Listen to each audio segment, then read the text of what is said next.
the Fan. Hey, what it do? Ahoy! What's up? Good Hi, Tuesday. What are you guys doing? Hey, How we doing? it's another What's kind of somewhat chilly, crisp going on? day, How we doing?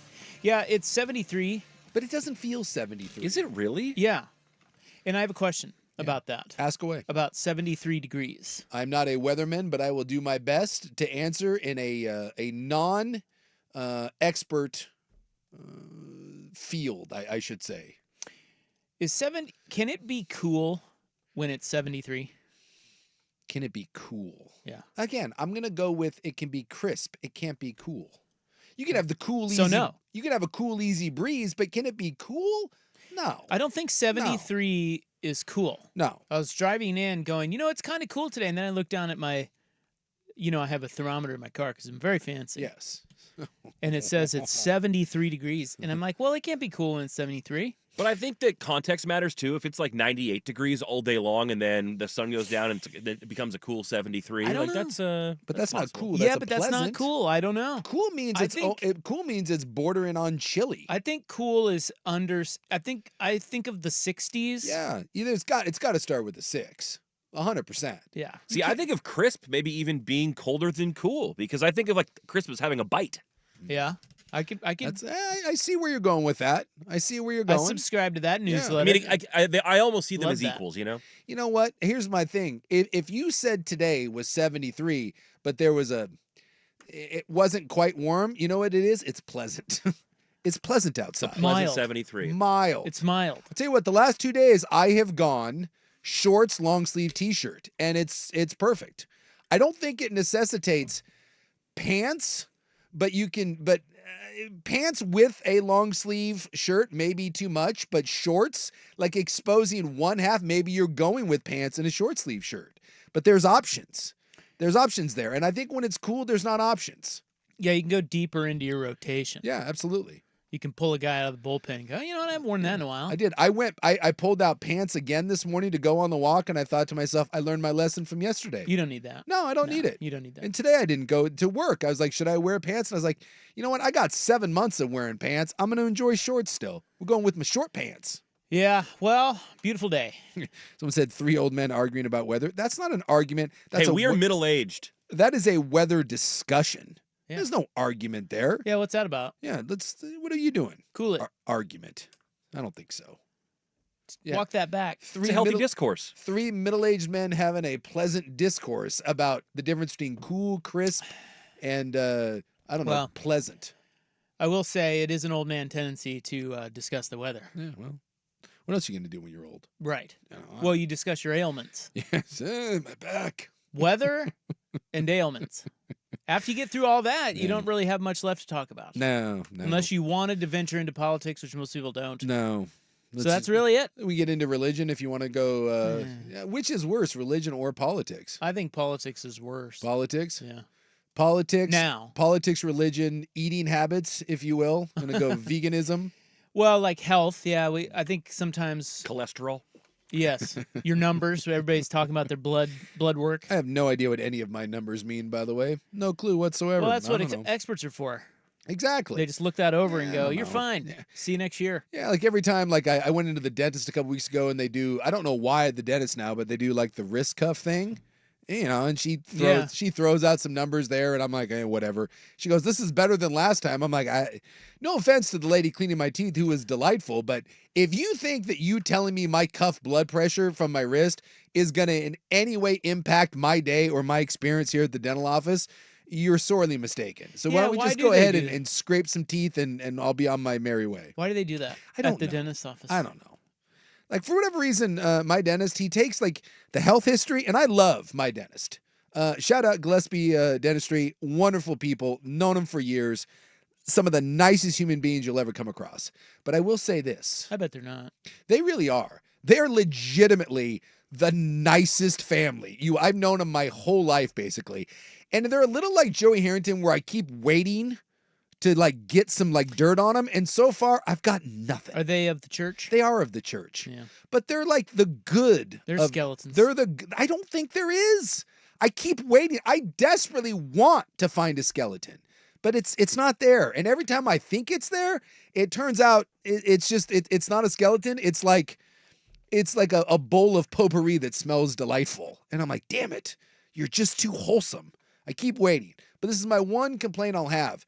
The history, the medical history that I need in order to go get my teeth cleaned, it seems a bit much. It seems like maybe, and I get it, he is an oral surgeon as well, but I feel like the oral surgeon has it crowned up a little bit, and he's asking for a lot of information that I don't think is necessary in order to clean my teeth. They haven't always done that, have they? I don't think so. I think recently there's I think the dentistry field has gotten a little fancy. All of a sudden now we're taking blood pressure. There's a little oxygen monitor on my feet. What, am I going to faint and pass out? And now we're talking about surgery history. And here's my thing. When you want to go through my surgery history, it's a lot. So I just do you really need to know they'd say, how many operations have you had, where and when? Whoa. We got 25 years. This is a long and illustrious list. Is that just based on the fact they might use anesthesia at some point? Like, is that what that's about? I'm in for a cleaning. Yeah, I don't know. But what if they find something and have to emergency jab you? Emergency cleaning? Oh, They just jab you in the butt. I You guess. pass out. At that point, how about we cross that bridge when we come to it? But I feel like the dentist office, at least my dentist, has gotten way more detailed with the medical history. And I'm just like, I'm here to get my teeth cleaned. And then occasionally, I don't know, get a crown on there or fill something. I don't know. Some ways that's good. We probably should think about that. Oh, that's good. They're more thorough, Yeah. But of course, in today's day and age, we are skeptical that they're ripping us off somehow. Yeah. Like that is probably just so they can charge more. Yeah. Yeah, someone's right here. It said, dentists now ask about your mental, the pills, all that stuff, everything. They said it's comically unnecessary. Your mentals? Yeah, your mentals. They don't ask me about my mentals. Well, you don't have a good dentist. I have a great dentist. Well, apparently not. Dr. Parks. He's not concerned about your mentals. Stu, met him through the show. Great golfer. Oh, I remember Dr. Stu. Yeah, he's my dentist. Great white teeth. He's fantastic. Yeah, there's a lot going on. I'm just saying it's very involved now when you go into the dentist. There's questions and it's a whole medical history. And I don't understand why, but I fill it out to the best of my ability. But honestly, on a lot of those things, I just leave them blank. And I'm like, I don't know. Like, what do you want from me? What if the dentist becomes just the one-stop shop for all your health needs? Well, that was Warren Zevon's go-to. Warren Zevon, one of my favorite artists of all time, Werewolves of London. For 25 years, he said if Dr. Stan couldn't fix it, Dr. Stan was his dentist, that he didn't want it. He died of congestive heart failure. So, well, did Dr. Stan get his eyes on the heart or what? That's a little unfair. There's a great interview. The last interview he ever did was on the David Letterman show, and he's dying. He knows he's dying. It's a terminal disease. And Dave's talking to him, and he goes, "I might have made a calculated error over the last 25 years, believing that if Dr. Stan couldn't take care." And so he said he went in one day to Dr. Stan and was talking about shortness of breath, and Dr. Stan was like, "Yeah, you might want to go see someone." So I'm just saying, apparently, one of my musical heroes tried the approach of the dentist being the one-stop shop. Well, not a good idea. Well, they haven't always been. I'm saying, what if they became that? Yeah, I mean, and you could get you walk in and you could get fitted for your period panties. The whole thing. The whole thing. It's just like station to station. Yeah. Blood work, blood pressure. Yeah, because we go there every 6 months. Yeah, to get the cleaning. Why do we have to go to all these separate things? So one-stop shop. Yeah. Car wash. I like it. Well, and then if you need a specialist from there, you just get referred out. Well, I wonder if you could do it where we just if you got some private equity bro that's got a bunch of money, shouldn't it just be a floor thing? Like you could take a slide. There you go. So you start with the dentist on the top floor, and then you take the slide down to the next one, and then maybe they do you spread things and look in things, and then you just keep going down. The worse it gets, or maybe the worse it gets, you go up. But it's just every floor, you just kind of like you said, once a year. You just gotta go in and we look in things, we spread things, we shine lights down things, and we just do a once over. Because honestly, that is preventative medicine is that's what's up. That's what's up, but we don't do it. The American healthcare system, we wait until you're dying and then we try to fix you. It's horrible. As opposed to maybe doing something about it before you're on death's door. Yeah. Yeah. We should all be better about that. Yeah. I know I've been better about that the last couple of years. Yes. Just, kind of what you put in your body and just trying to be healthy. Yeah, this guy's saying the barber used to be the one-stop shop. That is true. It like did? back in the olden days, What? yeah, you'd go to the barber and he could cut your hair, put some leeches on you. He was your dentist. Yeah, it was a whole thing. You could pull a tooth, yeah. Yeah. Are you serious? Yeah, that was the thing. I mean, yeah, the Yeah, the barber front chair doubled as a dentist chair, I think. Yeah, that was like a whole thing. Like Doc Holliday, you know, the old Boy, Tombstone? I do not Doc remember Holliday was a dentist. What? Yeah. Yeah, that was like for a lot of those people in the Old West, the dentist was the most advanced. That was like the best care you could get. It was the only care you could get. It was the olden days. It's like, dude, it's like 1847. You couldn't just rock on down to Simpler time. Simpler time. I like it. Yeah. Let's go back to that. I don't think so. No. That's why, like when you died of like a mild infection, like gangrene set in. Like, Yeah. whoops. Well, we're not going to let that happen today as long as you're on top of it. Well, as long as you go As to long as you're not Warren Zevon. I'll never, when the moment you said that, it just popped into my head. He had, and I love that it was Dr. Stan. It's like, hey, I figured if Dr. Stan couldn't fix it, no one can. And then he said, it turns out I made a calculated error in that. How old was he when he kicked? Mid-50s. Ooh.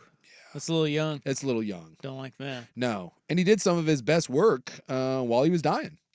In fact, probably the song that he's most famous for, Werewolves of London, was kind of the one that was a big hit.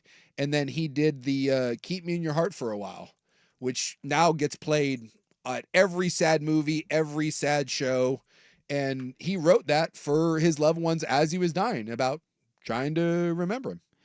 According to the American Association of Retired Persons, are you getting AARP stuff in the mail yet? No, not yet. Only 20% of U.S. adults get an annual physical. Yeah, that's not good. That is so shockingly low. Yes. It's unbelievable. Yes. I will say one of the things that I am absolutely blessed with is that one of my dear friends is my doctor, and it is amazing. Yeah, you get a lot of perks that way. It is incredible. The amount of the level, I forget sometimes what it's like. You take it for granted? I take it for granted sometimes. Because you don't want to have to deal with the system. No. I will never forget when my dad was dying of cancer. We went to, and we didn't know at the time he was dying of cancer. He had cancer. He did die of it. Apparently, that whole he's fighting a battle. Yeah, the battle won.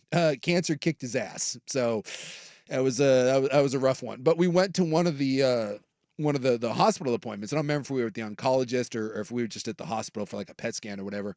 And I remember I was up there with my dad and I was filling out his paperwork because he wasn't doing so well. And they were like, as you're filling it out, they're like, here's the insurance and what's your primary physician? And I turned and I was like, this guy right here. And he had come with us. He was obviously friends of the family. And the lady goes, ha ha ha, and kind of laughed. She goes, primary physician. I'm like, no, right here. Like you can ask him. And she just looked at him and goes, how do we get that level of care? And my buddy kind of laughed and we just shrugged our shoulders. And like a concierge. We have been very, very, I believe that might have been the first time that lady had ever seen someone's primary care doctor go to a standing there. No, he's right here. He's right here. Because she was asking like the information and all that. And I'm like, ask him. He comes with me everywhere I go. Yeah. How rich do you have to be to have your own doctor with you at all times? I mean, I do kind of, well, because there are people that I know that have private physicians. I think you got to be, that's a different but level. Private physicians, meaning they'll see you whenever you want? Yeah. Or? Yeah, they just, like, they come to you, you don't go to them. I think that probably starts around, I'm guessing, like 30 million. 30 million? Wait. Yeah, you got 20, 30 million bucks, you can have a private physician. Your net worth 30 million? Yeah. Oh, okay. Yeah. That's when you can. How much does it cost to have a private physician? A lot. Yeah, but what? Like, how much? Oh, I'm guessing. Trying to decide if it's worth it. I'm guessing you're probably stroking him a check every year, like a flat fee for probably $500,000 to $1 million. So a little retainer. Yeah. A little $500,000 retainer. That's like the Michael Jackson guy. He had that. A lot of the people in and then the guy killed him. Yeah. Well, all those people in Hollywood, like the Richie Rich, they have the private physician because then they can just tell him whatever they want, and then goes from there. Yeah. I want you to load me up with some opioids. Well, he was giving him an anesthesia. Yes, sir. He was giving him anesthesia to go to bed. Is the doctor, if he's on your payroll, does he have to do everything you say? I don't think he has to do everything you say, but I think when you're Michael Jackson's doctor, I think you understand you understand the assignment. And I don't think it's necessarily to do what's in Michael's best interest. I think you do what Michael wants and you keep getting checks. I mean, that guy ended up going to prison, I think. Dr. Conrad? He killed him. Well, yeah. He killed him. Yeah. Well, again, if the answer to I'm having a hard time sleeping is I'm going to give you anesthesia to put you out, that's probably not great medical care. But, well, but it's wild out there. Again, when you're rich and you're paying someone that much money, it's probably hard for some of those people to push back. I mean, that was like what the Kobe Bryant thing, right? That helicopter pilot was like, I can't fly in this weather. And they were like, yes, you can. Like, I'm assuming that's the same thing with a private. Let's go ahead and give it a shot. You know who the hell I am? Yeah. Kobe Bryant. Well, you know. Take me up there. How many times do you think that happens where someone's on a boat with their captain of their yacht or their personal pilot, and the pilot's like, dude, I don't really recommend flying in this, and the person's like, yeah, I don't give a damn. I do. I need to be here, here, and here. So me and my $200 million do. How about that? I think the more money you make, the more influence you have on those people around you. That'd be cool to be a private doctor, I think. I mean, you wouldn't do that much. You know? Yeah, I mean, you just you just be have on call for a couple people. Unfortunately, I bet some of those people are beyond insufferable. Yeah, well, that's what you get. That I mean, is it's what a you get. trade-off for the money. Yeah. You don't have to deal with patients. You don't have to see all the fats coming into your office. You know? I'm not certain if that would be if what the trade-off is. I'm stunned. 20% of U.S. Americans get a physical every year. It appears it doesn't cost you that much to have a private doctor. It says that they call it concierge medicine because it's like on demand and they come to you. The model involves paying a membership fee to access the practice. That average cost is between $2,000 to $5,000 annually, and then whatever your appointments That's cost it? too. Oh, dude, that's not. It says depending on the services offered and what's needed, though, it can go all the way up to $20,000. Dude, good luck going to a doctor, a real established doctor, and being like, "Hey, I'm going to give you $5,000 a year, and you come to me whenever I want." No, that's just the basically the subscription to be in. You still have to pay for every appointment, pay for every. Oh, like that's not like. Well, what's the point of that then? Why didn't I just do it on? I don't need because the if you say you only need one checkup and everything's fine, they're like, what am I doing this for? I just know. I know of one or two people that have this arrangement, and it is not. It's not that. It is not $5,000 to $10,000. I can assure you. It involves flying people places. Oh, okay. So I don't think this is clearly is not that. This is like in your area. Could you find someone to come to you? This is one of those of, hey, we may be going to Palm Springs, and our dad's, you're coming with us. Yeah, I think there's levels to this game. I promise you, Michael Jackson wasn't paying Dr. Conrad $25,000 a year to be his private doctor. My doctor's sitting outside of the studio right now. Just hanging out. Just hanging out? Yeah. Till I need him. All right. Hope everyone's having a nice little day. I hope so.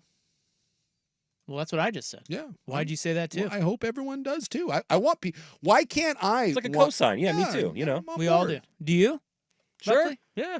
Hope everyone has a great day. Are you hoping everyone's having a great day? Yeah, I am. All right. By the way, Michael Jackson, dead. $150 a month. It looks like $150K a month. $150K to have that dude. Give him hot milk. We have little cookies. That drop makes me so uncomfortable. Why? It check that. It's so bad. Hey, this is a pretty good deal. Besides the death thing, it was $150 every 2 months. So $75 a month. $75 a month. And he gets all the drugs he wants. Probably. Doesn't have to leave the house. Yeah. When you're worth that kind of money, I think that's worth it. Oh, 100%. Right? Yes. If you are worth that money, I'm guessing that the two things that are a must-have is the private plane and you want private physicians. Yeah. I would imagine that those are luxury. I bet you every really wealthy person in the United States. I mean, they're not going to a doctor's office and sitting in the waiting room. No. For their appointment. No, that doctor is getting on a plane and flying to you. Get out of here. Yeah. All right, guys, let's get to going here. Hey, we're going back to football. Oh, college or no more Olympics. It's Division I football. I think it's really sexy. Or the NFL. I need to know. The poll question today pertains to college. So it is Division I football. Go play intramurals, brother. It is. We're about there. We're almost there. 11 sleeps to Florida State, Georgia Tech. Can't wait. So we'll get started with our college football poll question next on The Fan. Oregon Ducks football is on the Fan. Here's third down at the 17-yard line. Third and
right. The greatness that is Warren Zevon. Rest in peace. Time for the poll. Ready for some poll? Oh, I love it. Got you some poll today. A Zevon poll? Come on. I think we're getting to some college football polls this week. This week and next week. All right. To ramp it up. Okay? It's about that time. It is about that time. Okay? It's go time. All right? It's go time. I don't want to talk with my helmet. Did you see that we got a couple guys now wearing the little skull caps during the game?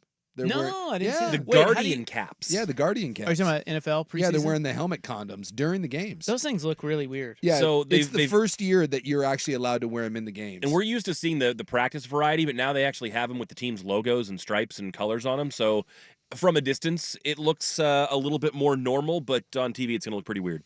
Yeah, back in the day, they had a little bit like, who was it? Mark Kelso for the Bills. Their old safety used to wear one. There was the right tackle for the Niners. Yes, Steve Wallace. Steve Wallace. Yeah, he used to rock one of these, like the Great Gazoo hats. And yeah, it's a little weird. But now, yeah, they actually cause they've been wearing them in practice, but now they actually make them for the game, and you can wear them, which is kind of weird. That if you think you would just make a better helmet, but. And you're going to see some big players wearing them. I guess Jonathan Taylor, the Yeah, star running Jonathan back Taylor for of the the Colts, Colts. wore it on Sunday. Yeah, and it's all painted up, and it's yeah, you can see it. No, I mean, I've seen them. I just wonder But why. now it's kind of weird to see it. Well, the idea is that long been held that like when you see like helmets that are made for like airline pilots and stuff are not rigid; they're soft. And so like the idea of the hard helmet is not you want there to be impact zones. And so they're saying that like the soft shell of the helmet, it's a game changer. So they're saying this is way better if you actually want to prevent concussions. And we've known this for years. No one wants to wear it though because you look like a jackass. And we all know that in sports, if you think you look dumb, you just won't do something. Except now guys maybe are starting to realize my brain is worth me looking silly.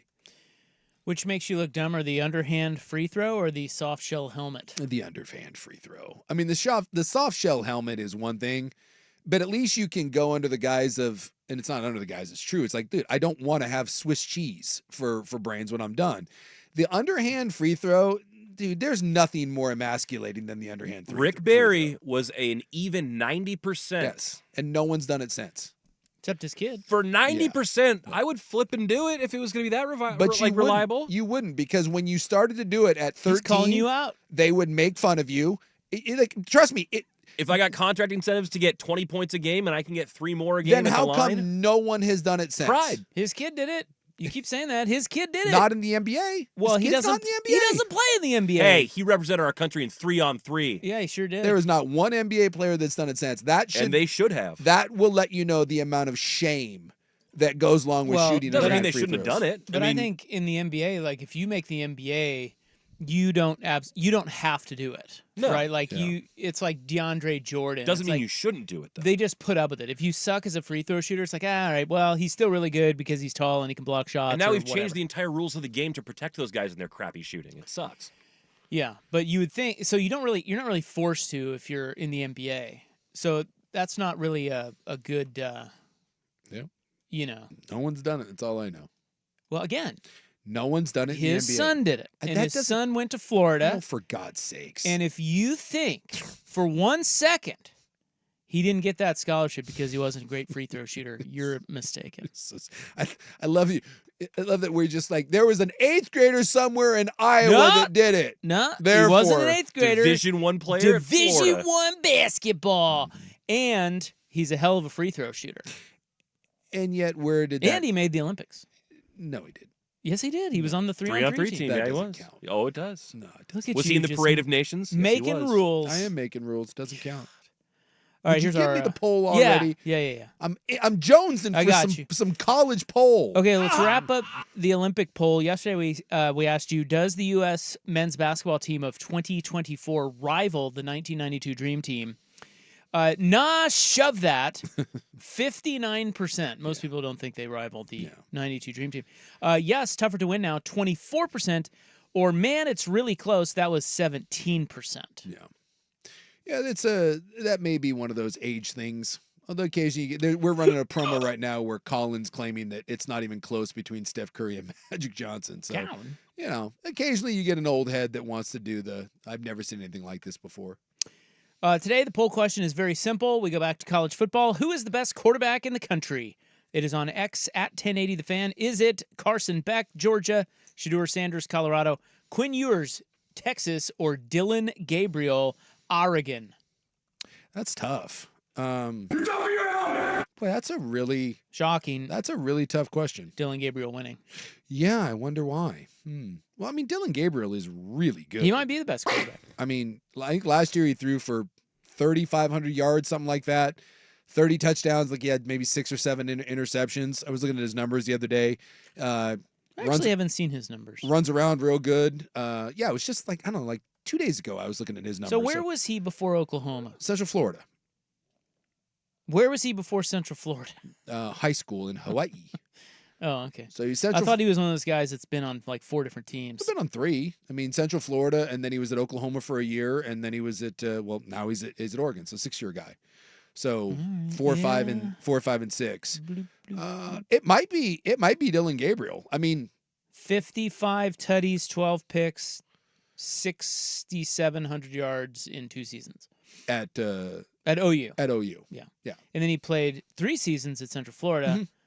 One of them looked like cut short by, I don't know if he got hurt. Yeah, he had a bad injury. But yeah, all right. Well, he throws for about 3,500 a year. Yeah. So I mean, I know Gabriel's numbers are better than Quinn Ewers' numbers. Man, I really like Quinn Ewers though. Yeah, that's just eyeball tests. I think Ewers got hurt again too, didn't he? So maybe his numbers aren't quite as gaudy. But watching him, that might be your winner right there. So Ewers is good. You got Milroe at Alabama, who came on towards the end of the year, but he's still pretty raw as a thrower of the football. Noah Fafita at Arizona, maybe someone that this year get some pub. I thought he had a very nice year at Arizona. I'm trying to think of who else would be around there. You got your guy at Kansas. You got Jalen Daniels, who's a really good player. Cam Rising's like 80 years old. He's at Utah. I'm not as high on Cam Rising as maybe some other people are. I think Cam Rising's a really solid quarterback. And then honestly, who may be the best quarterback that not a lot of people give any credit to just because he plays at Georgia. But dude, Carson Beck. I mean, he's on the list. He's on the list. I'm just saying, I think when you talk about Georgia quarterbacks, they've kind of fallen into a little bit of the Alabama quarterback where it's like, well, anyone can win. Like people don't. Stetson Bennett to this day, still people crap on Stetson Bennett. The guy won back-to-back national championships. And if you watch Georgia, this idea that it was like this plain simple offense and 3 yards in a cloud of dust, then you didn't watch Georgia football. Stetson Bennett was a really, really good college player. And Carson Beck is a really, really good college player. I just think sometimes when you play in those systems and those teams are so dominant, especially Bennett because of the defense, that we don't want to give you any sort of credit. So I think Carson Beck gets some, believe it or not, I think he gets downgraded because of where he plays. I just think, well, like any idiot could do that at Georgia. And that's just, I don't buy that at all. That's not, so now I'll get you like some of those early Alabama quarterbacks, like the McElroys of the world, there was a little some of that. Carson Beck's not that. I could not pick Carson Beck out of a lineup. I don't know what he looks like. He's just a big white kid. I mean, he's stereo. His numbers look just like Dylan Gabriel's. Yeah, and he's the stereotypical. He's 6'4", 6'5", 230 pounds. He looks like the prototypical NFL quarterback, out of Georgia. Except Gabriel's got some pretty good rush yards. Yeah, Beck doesn't run. Yeah, Gabriel's he's a dual threat, and he's a smaller guy. I don't know what the NFL thing will be on him. Beck will be I would assume would be a much better NFL prospect than Dylan Gabriel. And here's the other one. No offense to Dylan Gabriel, who's a hell of a player. And Bo Nix may be the one that breaks this trend, but a lot of times when you stick around for 6 years, it's because you're not a great NFL prospect. But with Bo Nix, Bo worked his way into that. He was kind of a cast off at Auburn and then reinvented himself and made himself into a very high pick and now may be the guy in Denver. Whereas I think Dylan Gabriel, it was more of he's viewed more as a college quarterback. And then we'll see here with another great year at Oregon if he works his way up the NFL ladder. But I don't think Dylan Gabriel gets looked at from an NFL perspective the way some of the other top quarterbacks in college usually do. And then I think maybe the most interesting one of the group is Shedeur Sanders, because I'm kind of split on him. I understand that there's a lot of talent there, but boy, when I watch him play, I am never truly blown away by what he does. I think he holds on to the ball a lot. I know that he doesn't have a lot of help around him. I just have never, and it's not like I'm watching the All-22. I don't see a top 3 pick in the NFL draft, but that's just a 30,000-foot view with me not breaking down film. Yeah, I'm looking at just the stats. All their stats are about the same. Sure. Except for Bo Nix, who was just lethal last year. Yeah. I mean, he's just different. 4,500 yards, 45 touchdowns, 3 picks. Dude, his 77% completion. His year last year was so good, and I hated listening to people say that he was check down Charlie. It's just not true. Dude, they pushed the ball downfield. Bo Nix had a phenomenal year. Unfortunately, the 2 games that he played against another quarterback who was having a phenomenal year. And I know this is going to sound funny. Bo Nix had a better overall year than Michael Penix, because Penix went through a weird stretch where he wasn't very good. And I think he was dealing with busted ribs or a cracked sternum. And that's why he went down. Unfortunately, when they played each other for Bo Nix, dude, Penix won those games. And so you can't argue that Penix ended up having the better year. But if you look at the totality of it, I don't think someone in the country had a better overall year, week in, week out than Bo Nix did last year. And as good as Dylan Gabriel is, there is a standard right now that, like, you're following that act, that is going to be tough. But again, that doesn't necessarily mean that even if Dylan Gabriel goes on to win the Heisman, I don't think he goes above Beck. I don't think he goes above Quinn Ewers in the NFL draft. Because, man, college success doesn't necessarily, Tim Tebow, it doesn't necessarily mean you're going to go on to the NFL. Penix threw for the most yards last year. Yeah. 4,903. So Bo Nix has better overall numbers, but the only 2 guys over 4,000 yards were Nix and Penix. Yeah. And Bo was at 4,500. Nix was almost 5,000.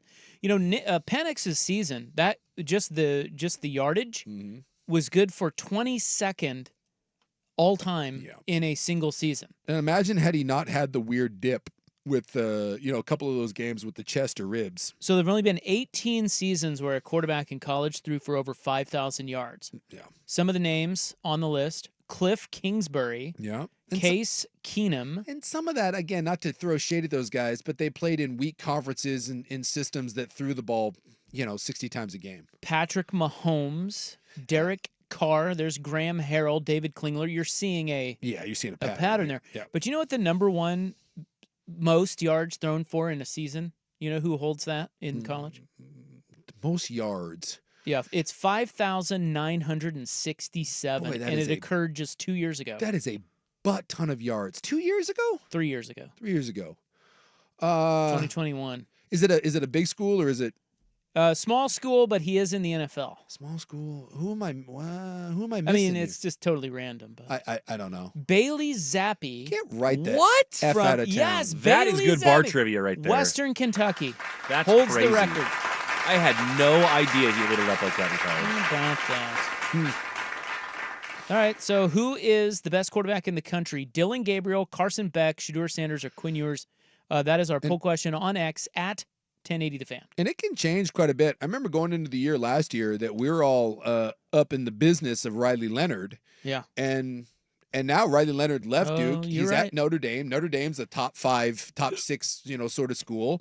And if you notice, we're not talking about Riley Leonard. So, every year there's 2 or 3 guys that kind of come out of, quote, nowhere and give everyone the middle finger. And Riley Leonard may be the guy this year where we look up and be like, we forgot about him. I don't know if it's out of nowhere, but does Cam Ward fall into this category? Yeah, if Miami has a big year. Because he's really good. He's really good. Ole Miss is supposed to be really good this year, and they got Jackson Dart.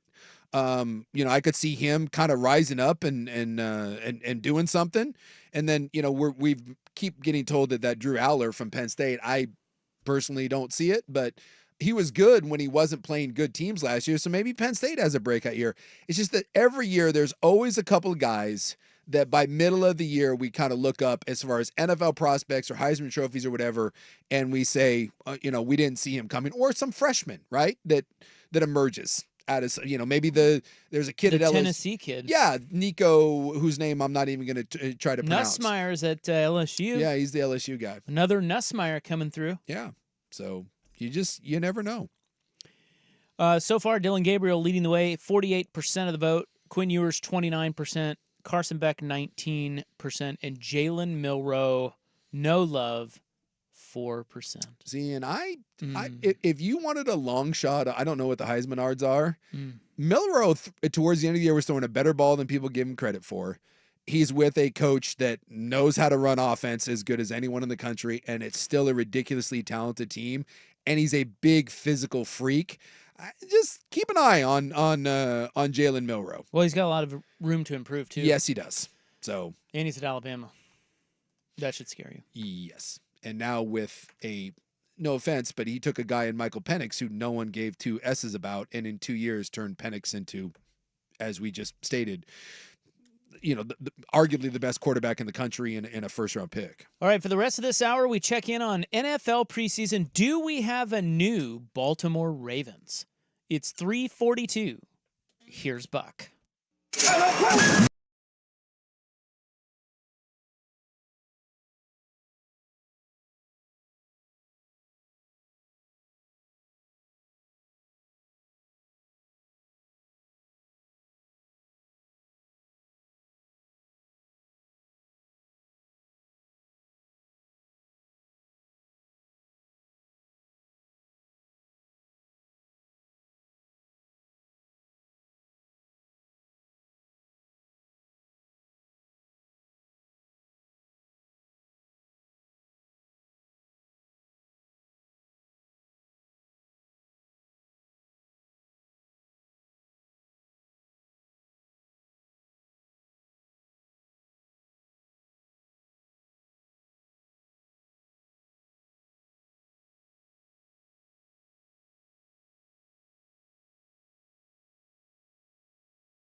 Don't hold this against me if I'm wrong, okay? All right, I probably will, but Well, this is what sports talkers do. We say things and then we have no accountability for hot being takes exposed. wrong. Yeah, so I had a thought Saturday. That's dangerous. Yeah, first time for everything, right? Yeah. And it was that I wonder. So I was sitting there, I was looking at, you know what I was looking at? I was looking at the odds, golf odds on DraftKings, because I was going to live bet the golf tournament, which I always do. Yeah. But then I was like, oh, wait, there's NFL preseason games. Yeah. Because I knew the Seahawks were on. And so I was looking at the Seahawks line, and I go, I wonder if Mike McDonald isn't going to steal a page out of the John Harbaugh preseason playbook and kick some serious preseason ass with the idea that nothing we do is meaningless, which, by the way, he has said. Yes. He has said that. Yes. So he has said it's all about mentality, and nothing we do is meaningless, which leads me to believe winning culture. Yes, he is going to take preseason games more seriously than some of the other teams that he plays. Now, John Harbaugh did this at Baltimore, and it resulted in, I don't know the number, but it's ridiculous. It's like 24 out of the last 25 preseason games or whatever it is. It's something like that. They have won because he plays to the end. Yes. It matters, and whereas most people could give two S's. Well, Jace. Yeah. Did you place a wager? I did. Yeah, small. Yeah. But I did. I'm like, okay, let's start this and let's see what happens. Yeah. So they're 1-0. They bludgeoned, by the way, the Chargers, and they looked way better. The Chargers, it was like 18-3 or something. Like the Chargers did nothing. The Chargers did nothing, but Nothing. the Seahawks defense, and I watched a little bit of it. Yeah. Not much, but the Seahawks defense looked pretty bad out. Of course, it was preseason. But Sure. They were flying around. And then, of course, that dumbass at quarterback for the Chargers could do nothing. Are you talking about the greatness that is Easton Stick? Or are you talking about Not Max Duggan? No, it was Stick. And it was not so... There was not greatness. It was not greatness. I can assure you. Well, his name is Easton Stick. Now, Sam Howell, my guy... Yeah. But they won by double digits. 16 of 27 for $130 for Sam Howell. So let's keep an eye just on this. the definition of Well, did you see? Like me and Buck were talking about this because we bet on the Ravens, and I was posted up at a bar. 0-1. It was a terrible beat. Terrible. Why? Beat. They were losing when I left. So we just took the money line, right? We didn't do any points, and the spread was like 1.5. Yeah. But we just took the money line, and it was like no big deal. So I think Buck might have been here. Were you still here? Or had you gone home? Yeah, I was still here. Yeah, Buck's still here. I was posted up at Jerry's drinking. And I even asked, I said, hey, can you turn on the Ravens game? And they were like, what? And I was just, can you humor me can you turn on the Ravens game? They're like, oh my God, some guy wants to watch preseason football. So we're watching preseason ball. God. And the Ravens were trailing. I dare you to go into the sports bra and ask that. I don't know how that would go. Would the sports bra let me turn on Ravens Eagles? No, I'm going to say no. Okay. They will not. No. Politely, they would be like, sorry, we're controlling the TVs here. No. And we're watching women's volleyball. Yeah, the Eagles are up 13 to 6. 6. Right, they were down 7. They were down 7. That's So what I in saw. the fourth quarter, the Ravens scored to make it 13-13. Boom. So we're like, okay, well, there's a push. Well, the Eagles are lining up for a game-winning field goal from 50 yards. 50 yards. It was a decent kick. And I promise you, I'm the only one in the bar. And people around me are like, dude, are you all right? It's fourth down with like 25 seconds left. I may have had a decent little wager. It was more, let's say it was more than like $20. But it wasn't like a big bet, but it was enough where I was like, you sons of bitches. So at this point, I'm just looking for the push, right? I just need the push because I can't win. And so my man for the Eagles lines up and doinks it off. We're like, and me and Bucket, we're texting. We're texting like we won. We won. Like that's a push, right? There's like 20 seconds left. Game's over. Wrong. Flag. Wrong. No, no, not even that. Not even that. No flags. Ravens have the ball. They could kneel it out and we just ended a tie. Yeah, because they don't do overtime in the preseason. Guess what happens? I'm on the edge of my seat here. Yeah, flags. A little something I like to call fumble the next effing snap. No they let way. their guys run an offensive play with 16 seconds left, and the quarterback gets chopped, loses the ball, they recover, and then they get a 49-yard field goal for the win right through as time expires. Oh my God. You poor bastards. Dude, there were people that were legitimately around me at that point that were concerned about my well-being. It got eerily silent, and I just was staring at the bar Who bar was the top. quarterback? I don't even remember. I don't even remember who Their third or fourth stringer. Yeah. I'm like, are you, of all the ways that That's Mario Cristobal stuff. that is Mario Cristobal stuff. That's fantastic. Yes. No offense. I think it was Emory Jones, by the way. Emory Jones? Yes. Who even is that? He's the man that lost the game. That's what happened. I could not believe it. Yeah, he didn't have a single passing attempt, but he did drop back to pass once and fumbled. Yeah, what are we doing?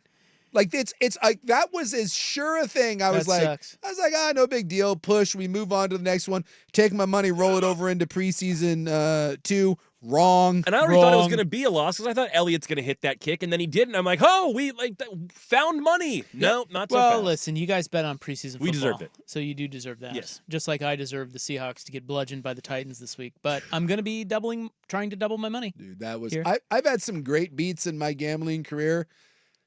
That was one of the worst ones. That one. By the way, you know who the that Ravens backup quarterback is this year? To get a preview of the backup quarterback game? Yeah, it's not. So Emory Jones was the third guy. It's not Anthony Brown anymore? No, it's not Anthony Brown. Well, Anthony Brown was third string. Remember? That's right. That's right. Huntley. They had Huntley, yeah. But now they've got Josh Johnson was the backup that started the game. And then the other guy was, who was the other guy that played for the Ravens? His name is Devin Leary. Okay, I kind of remember that, but I wasn't going to come up with that. He's from Kentucky. I don't remember this guy at all. Yeah, Kentucky. Well, wasn't Levis also from Kentucky? So yeah, Will Levis is a Kentucky. So he was bro. Levis's backup at Kentucky? Probably. Well, watch out for the Seahawks in the preseason. You heard it here first. Yeah. Okay. And by the way, I'm not seeking help for the NFL preseason. It's not gambling when the Ravens are guaranteed to win, if not for freaking Emory Jones. They have more games to make it up for you. Oh, yeah, don't worry. Make no mistake about it, I will be doubling up to catch up in Ravens preseason game. Ooh, that's a bad number idea. 2. That's a bad idea. Who they playing, you said? Doesn't matter. Doesn't matter. You guys. I just blindly bet the Ravens. Dude, I've been doing this for like 3.5 years, and this is the second game I've lost. So I don't want to. You haven't been doing it that long. I have. You have not. I have too. You have They got the Falcons, by the way. The Ravens won a record 24 straight preseason games dating back to 2016. Yes. I think this is the 4th year. I think I started a game or two into it 3 years ago. The last, yes, I think this is now 3 preseason games. Yeah, I want to say this is now like maybe 12-2, 11-2 for me. I'm calling bullshit on that. I'm on about a year and a half. I got all of last year and 2 games the year before. I think I remember the moment when we started talking about this, when it started kind of circulate. Like it was like this. Nobody really knew about it, except probably sports bettors. And then all of a sudden it came out that John Harbaugh doesn't like to lose preseason games, and he'd won like 20 in a row or something. So I don't know. I think when I did it, I think they had won like 12 or 13 in a row. Yeah, I don't know, Pards. Look at you. I can't. Look at you. I can't prove it. That hurts. But I don't believe you. That hurts my feelings. I don't. Now, I will have it. I was a coach for a long time. I love my job. Misfire. That was Steve Kerr. I can say, and you can all hear it and call me on it. Mm-hmm. I am saying from the very first Seahawks preseason game with Mike McDonald. Now you're on board. They're going on a 24-game winning streak. I love it. Over the next 8 years. Or wait, they only play 3. They play 3. So what would that be? Well, over the next 8 years, it would be 24. 8 years. Yeah. So 8 seasons. You heard it here first. Provable. Well, look, I need something. Quantifiable. I need something to bet on, so I'll lay a sawbuck on the Seahawks next preseason game. Let's go. The Seahawks are the new Ravens in the preseason. Can't believe he fumbled. Especially because Sam Howell's the backup, and he is a better than average backup. Yeah. That kind of matters too. Because like when Josh Johnson started, I mean, come on, dude. Yeah. We saw Josh Johnson in the was that the NFC title game? We did. That guy's garbage. He's not good, no. Totes garb. Mm-hmm. All right, well, we got to go. Anyway, what else are we doing here? Oh, back to the NFL preseason, the Bo Nix debut, and a few other quarterbacks you may have forgotten about. It is Isaac and Suk on the Fan. Yeah.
Fucking punch it, bitch. John says all three of us need help. I disagree, John. We don't need because help. of preseason gambling. Yes. Get out of here. Yeah, get out of here, John. Whatever. Yeah, whatever, John. It's entertainment. What were you doing Friday night? Because I was white knuckling in a preseason NFL game, and it was spectacular. There is no thrill like sweating a preseason NFL game. Again, I got to explain this again. It's just hard for people to wrap their heads around. The gambling is not about the money. No, it's about the action. It's about the action. All about that action, so boss. you're sitting at Jerry's, you having a cocktail. That's I'm just fine. about that action, boss. But that's more fun and more exciting. Yes. When you got a little money on the line. And the on best the game. part is, I ended up roping in like 6 people sitting around me, and then we were all going on this journey together. We all felt the pain and joy of that donked kick and then the fumble. Every one of us. So even if you're not directly involved in the gamble, you still get to be a part of it watching someone else sweat it out. Bye. How many people had an enjoyable time watching the Blazers last season? I'll tell you what, I did. Not me. I had the over-under going on. We both did. Every game. Yeah. White-knuckled quite a few of them. Absolutely. That stretch there where they started. That was a lock.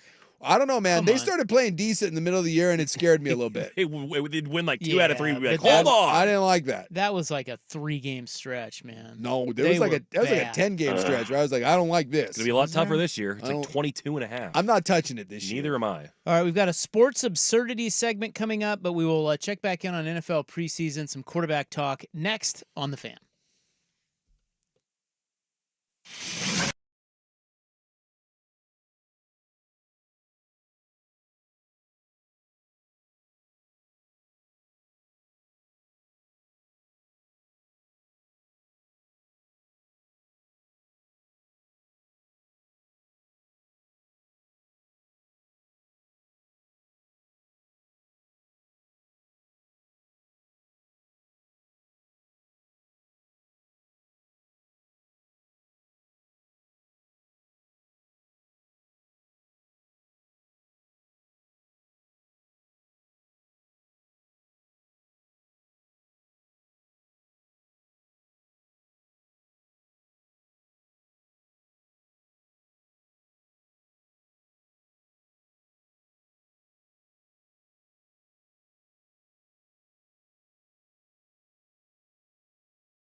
about the ways of the world, including period panties. Well, you brought it up earlier in the show today, and then you also brought it up in the break, and I'm like, is this a new news item I need to be aware I'm of? not going to lie. Like, when you brought it up the first time, like, I know what those are. I was mildly like, all right. And then you brought it up a second time, and I did think, that's a little weird. I'm like, is something going on? Is there a meme? Is there a But I was also a little poster? weird that you didn't, like, Buck's like, what is that? You Yeah, never how do heard you of not that? know what that is? I thought that you were, like Suk said, I thought you were referencing something going on with that. I've heard that term before. I just didn't know why you're talking about it so much today. Isachi may be dabbling in the period panty line.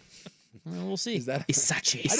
I didn't know there was a whole market for that. Well, there is. The only reason I bring it up, I thought it was just old ones that people didn't care about anymore. You know how things you bring up on your radio show are just things that are top of mind? Sure. You know, it's like maybe you listened to Warren Zevon today, and so he came, whatever. Yeah, whatever. For me, I heard an ad coming into the show today about period panties.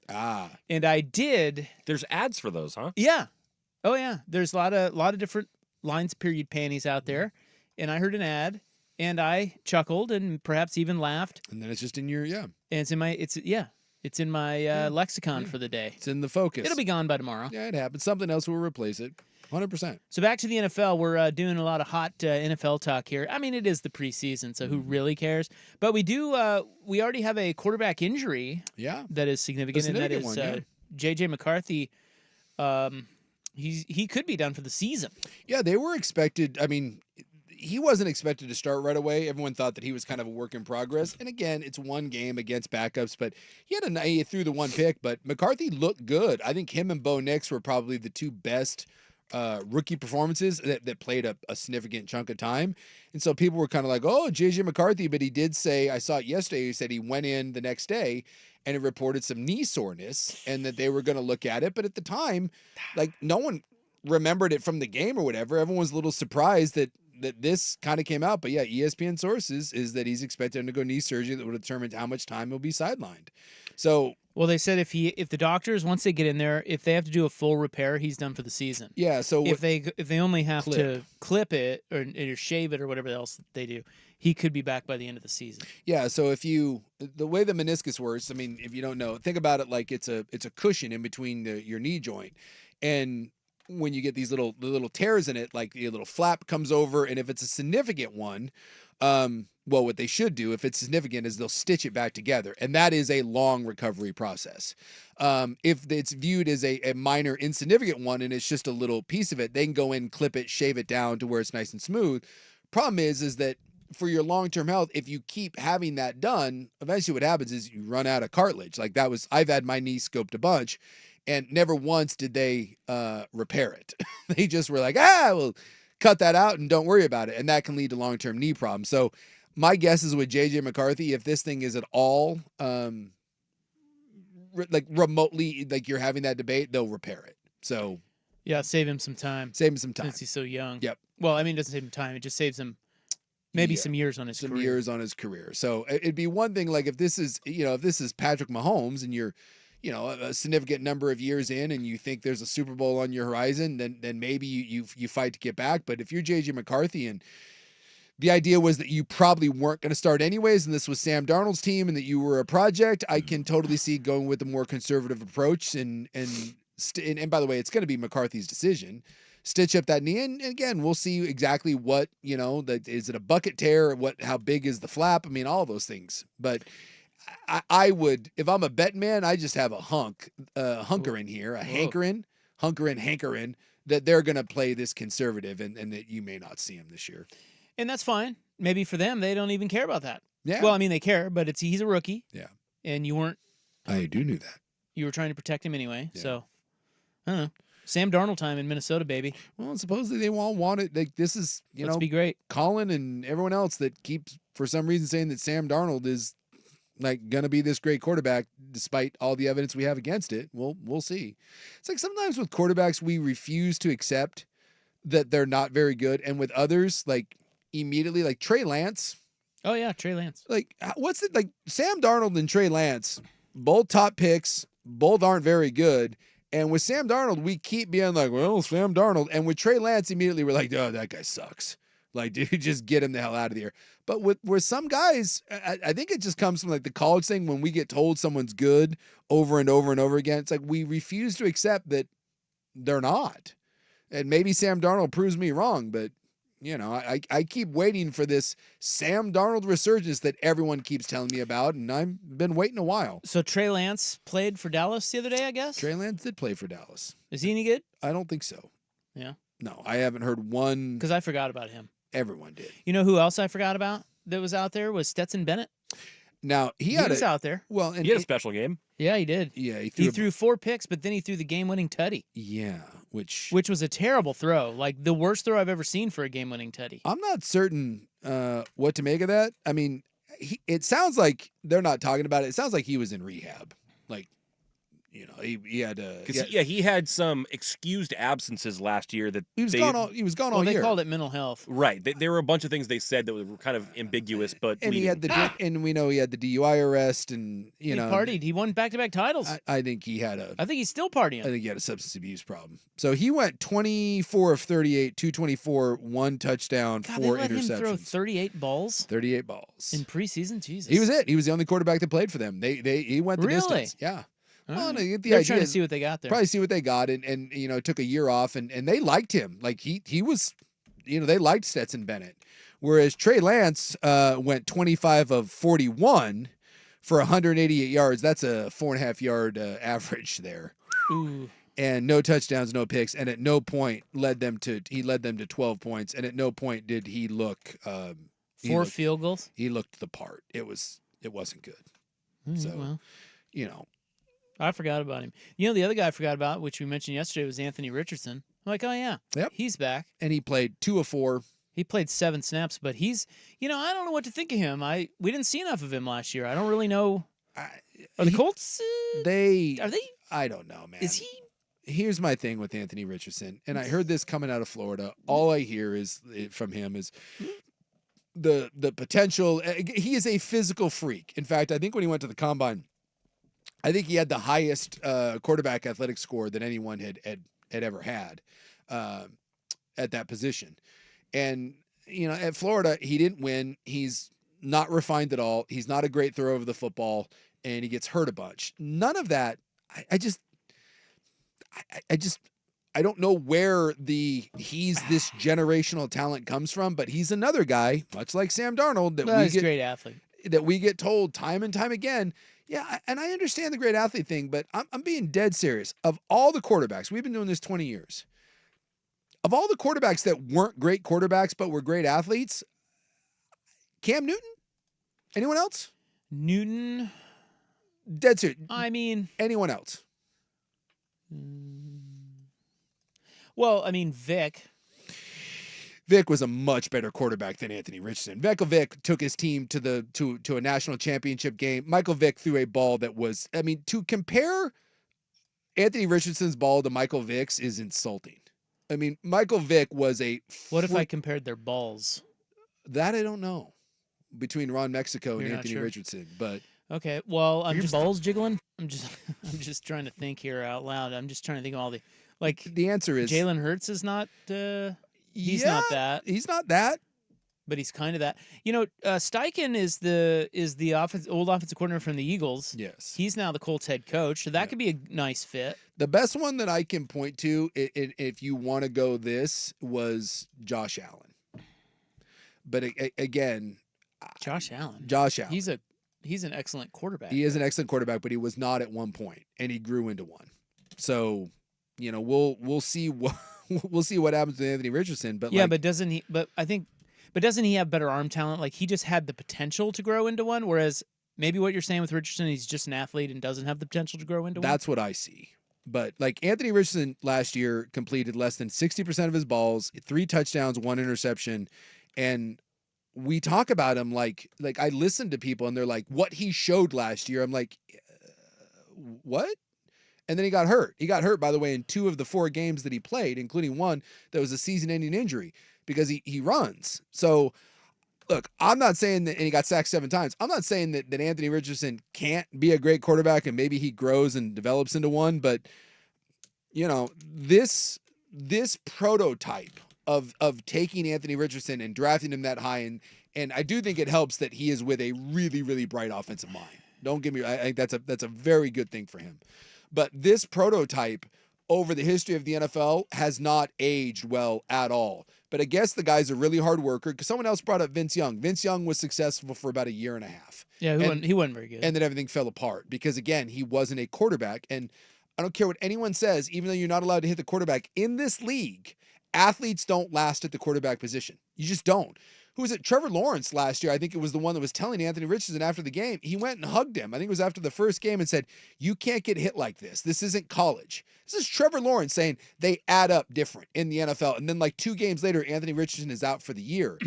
Athletes don't last at this position. If you don't learn to quarterback, if you do not learn to win from the pocket, if you do not learn to manipulate with your eyes, if you do not learn to win on third and passing downs, your success in this league just historically has been terrible, and you don't last very long.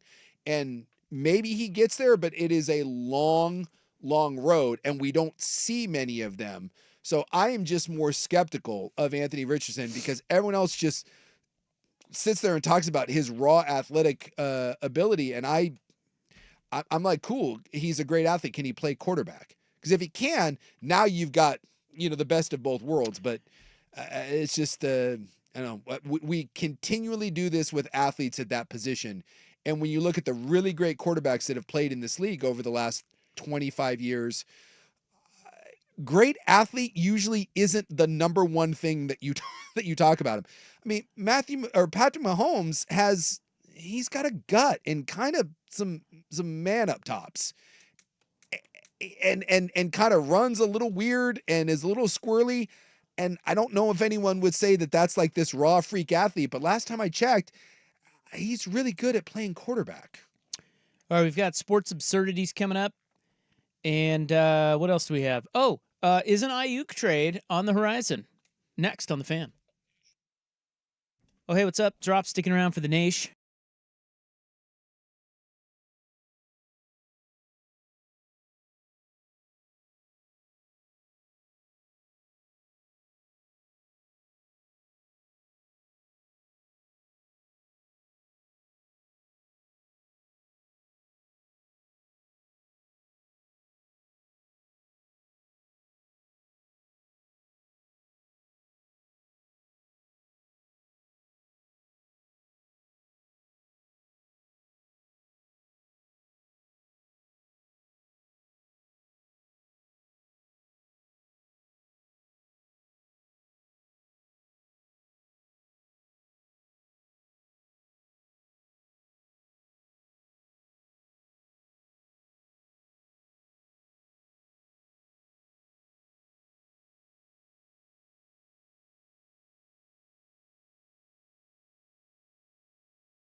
Scented cologne coming up in a sports absurdity segment, but that'll probably be after the Hot 5 at this rate.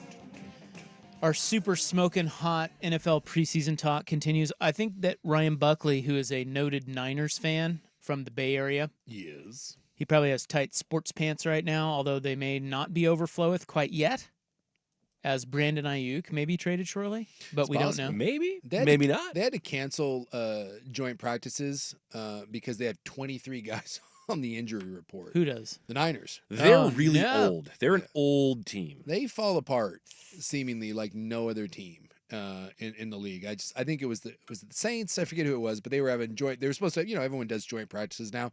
It's really taken the place of preseason games for starters. They do these joint practices, and yeah, the Niners had to call theirs off. They had too many guys that were hurt. Do you think they really even need preseason games? Yeah, I think there's, for filling out roster spots. Yeah, it's nice to be able to see guys under the lights, but for the starters, not really, because most of them don't play anyways anymore. And again, the joint practices have kind of taken over that. But you're saying like a game is different if you're doing a battle for somebody who's going to make the roster. Yeah, between a couple guys. Yeah. A preseason game is greater than a joint practice. Yeah, you got, it confirms it confirms kind of what you see at a practice. And there's some guys that play better when the lights are on. There's other guys that pucker up. But could you do away with preseason games? Sure.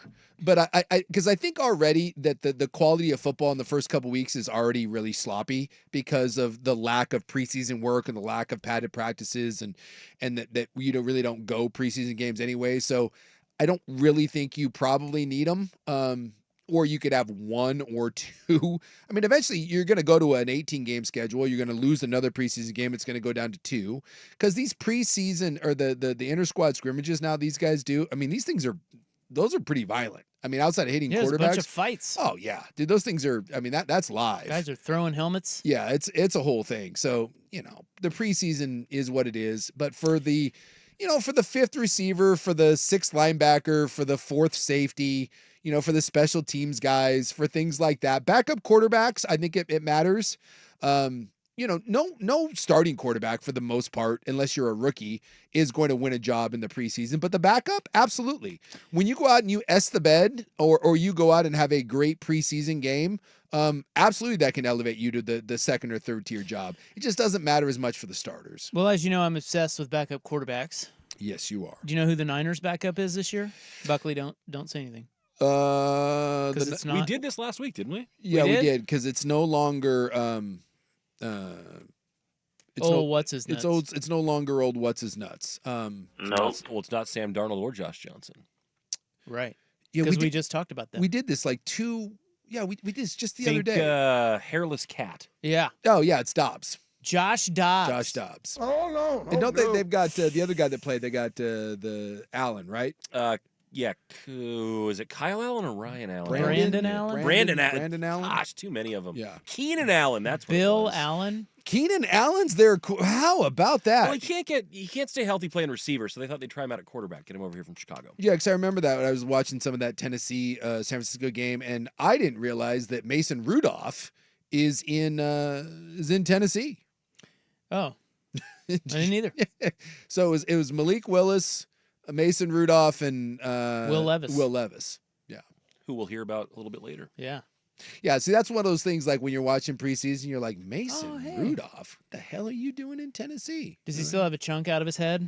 Or did they get that repaired? I did not see. He was in a helmet. Thanks to Myles Garrett. I do remember that. Well, anyway, Bo Nix looked good. Bo Nix looked very good. In his debut. Yep. And he's going to start the second week, although, to be fair, that was already planned. Like, this was all part of it. Wait, he didn't start in the first game? He did not start in the first game. He did not. That was Who did? That was the great Jarrett Stidham. That guy sucks. How about that? You like that hot take? Jarrett Stidham That sucks. is a hot take. Look at you coming out. Sucks guns a-blazing. Who's going to be in Pittsburgh? Fields or well, they keep saying Russ.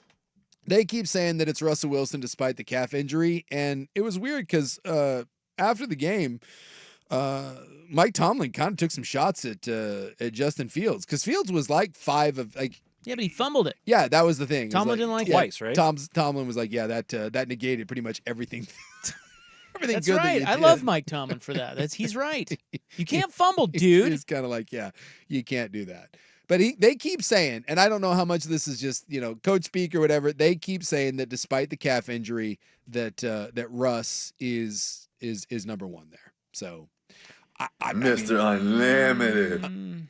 I We look. buying this? I don't know. You think that's a battle? I don't think Justin Fields is very good. Again, Well, neither is Russell Wilson. Russell Wilson was not the problem with the Buccaneers last year, or the Buccaneers with the Broncos. I Russell know, Wilson but had a he's better not year. that good. Well, but Russell Wilson at one point was good, and Justin Fields has never been.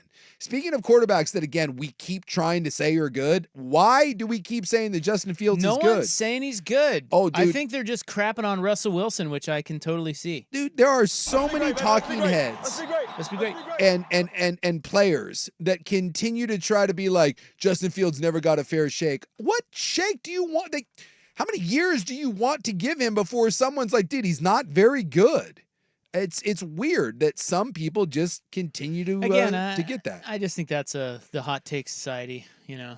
Just trying to get clicks. But yeah, so Bo Nix will get the start this week. You know who else looked good? Because believe it or not, I actually watched a chunk of that Denver Bronco game. Who? Zach Wilson. Who? So this is why Z-Dub can throw it. This is why I just tell everyone with the Bo Nix stuff to just calm down, because Zach Wilson also looked good in that football game. Bo Nix has a hot mom, doesn't he? She better hide. Oh yeah. And the Colts one was a who's who of old college quarterbacks that you forgot, but they're all in Indianapolis. So Sam Ellinger's there. You're like, hey, I remember you, and we were just talking about this guy. Remember we talked about the Beaner, Jason Bean. Kansas, great. He threw a dime. I saw the highlight of it. He's there, and They don't need Ellinger. He sucks. And Keaton Slovis is there, who's played on like every team Boy, known to man. Dude, that guy, you want to talk about a quarterback whose name I've heard more and I've seen less? Keaton Slovis. I give you Keaton Slovis. Yeah. Like, he played at USC. He's like the youngest journeyman ever. Yes. He's kind of like the new Matt Castle. Did he end up at Rice at one point in time? He went to Pitt. Yeah, he went to Pitt. He went to BYU. I think his last stop was BYU. I saw him at USC. He had one good year at USC. Yeah. After that, it was like, you just kind of hear about him, but he's playing. Now you're still hearing about he's in the NFL. Is he any good? He's not. I mean, what? Well, no, I assume he's not very good. No. 3 of 5 for 39 yards. I just thought it was No. interesting that the Colts, like every one of the Colts backups, you're like, oh yeah, that guy. And Joe Flacco's there too.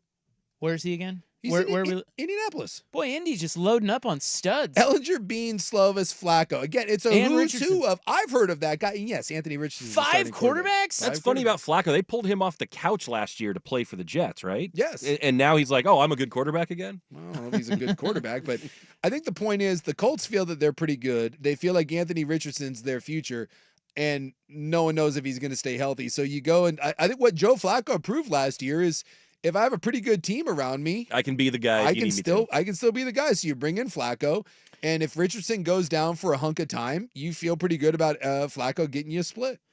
God, if you're like Bean, you're looking around going, look at these schmucks. That guy's old, but much respect. Super Bowl champ. Super Bowl champ. Flacco. At one point, Ellinger sucks. the richest contract in NFL history. He's looking at Slovis like, what the hell, dude? You couldn't even play at Kansas. Wait, I was at Kansas. The Bean's out there slinging it around. Yeah, Bean can throw. He's got a good arm. Yeah.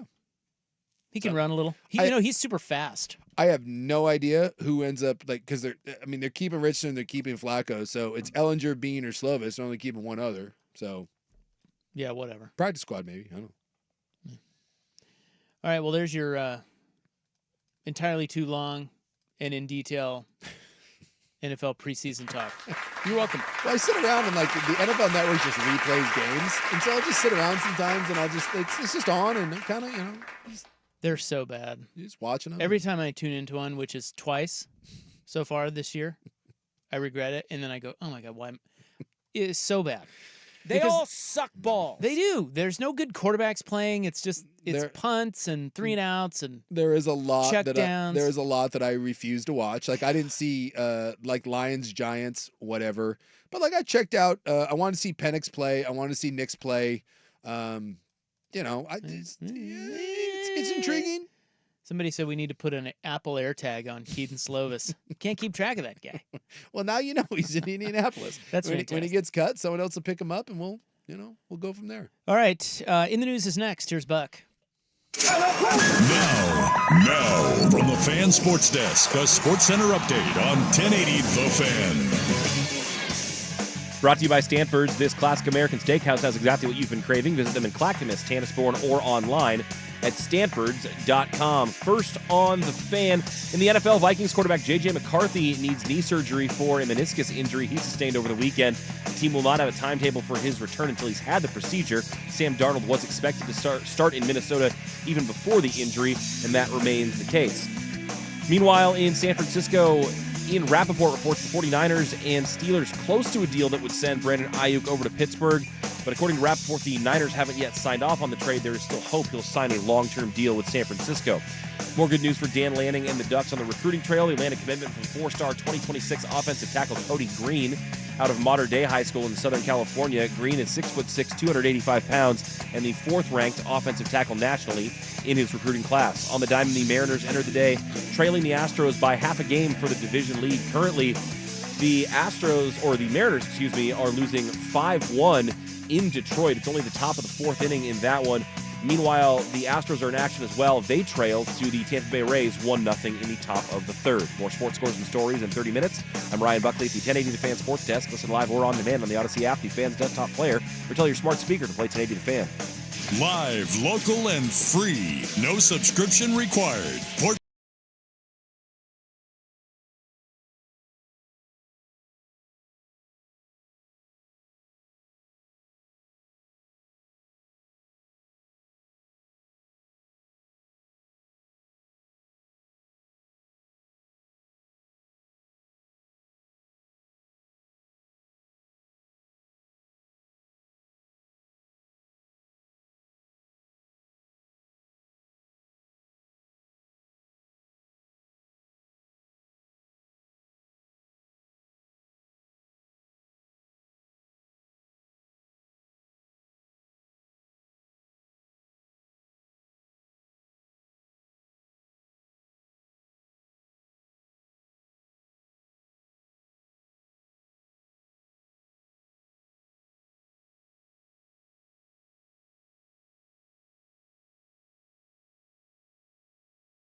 No, I am. Yeah, no, I'm aware. Please be seated. Very special day today, Jason. It is International Left-Handers Day.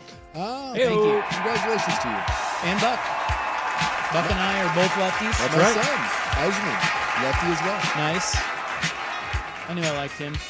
Well, he's an ambi. Yeah, well, look, everyone's born right-handed. Only the gifted overcome it. I understand. Although you're technically supposed to die before me, so. The left-handers, the world is not made for you. We'll see if I can beat the odds. Yeah. How's that scissor hand treating you? Scissors are rough. Yeah. You know what the worst part was when you were a kid? Having the desk on the wrong side? Not the desk, the notebook. You have the spiral of the notebook. Yeah. God. When I got to college, the Oregon bookstore had started making lefties spiral-bound notebooks, but they didn't have them when we were in like high school and stuff like that. It is also National Filet Mignon Day. Never get it. Really? Nah. What do you order? What do you like? I'm a ribeye man. Yeah. And then if I'm not going with the ribeye and I want something, because the ribeye can be a bit much, you got to watch the old heart. Then I go with the king of steaks. You go with the New York. Okay. But yeah, the filet is nice as it is. It's not as juicy. I like a little marble in mine, and you pay a lot of money. I don't know. I never get the filet ever. You're at the Oregon coast. How does your vehicle end up in the ocean? How does this happen? Well, my guess is your dumbass drives it out. You get stuck in the sand, and then the tide comes in, and you're like, whoops. At least 4 people, including kids, were rescued off the Oregon coast Monday when their car got stuck at a low point near a sandbar, sending ocean water up to their waist. There you go. I saw a video of this. It was right off Abandoned Dunes, right? No, this is in Gearhart. Oh, this also happened at Bandon.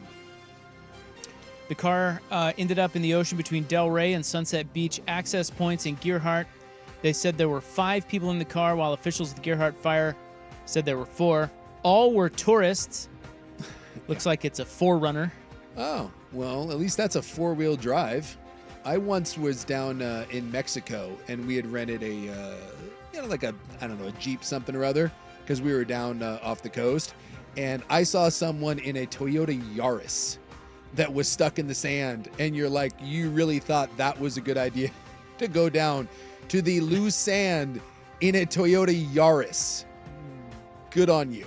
And same thing. They were like, I can't believe what happened. I'm like, well, I certainly can believe it. Have fun with that. Yeah, you're in a Yaris, idiot. What are you doing? By the way, if you see pictures of this, I mean, I don't know. I don't really get why they had to be rescued, but maybe the kids were little. Well, maybe the car, I don't know. I mean, up to the waist, maybe? Maybe there was panic set in. I guess if you look at the photos, car... Where do I look at this? What story? On the internet.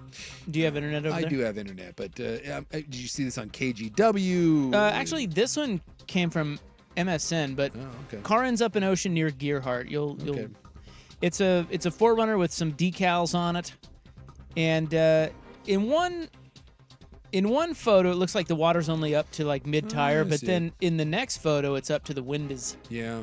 Of the automobile. So well, sometimes there were 3 kids, so I guess you need a rescue. You get the kids, and like I said, sometimes people think that they're in a 4-wheel drive, so they think that they're Captain Off-Road, when in reality they have no idea what they're doing.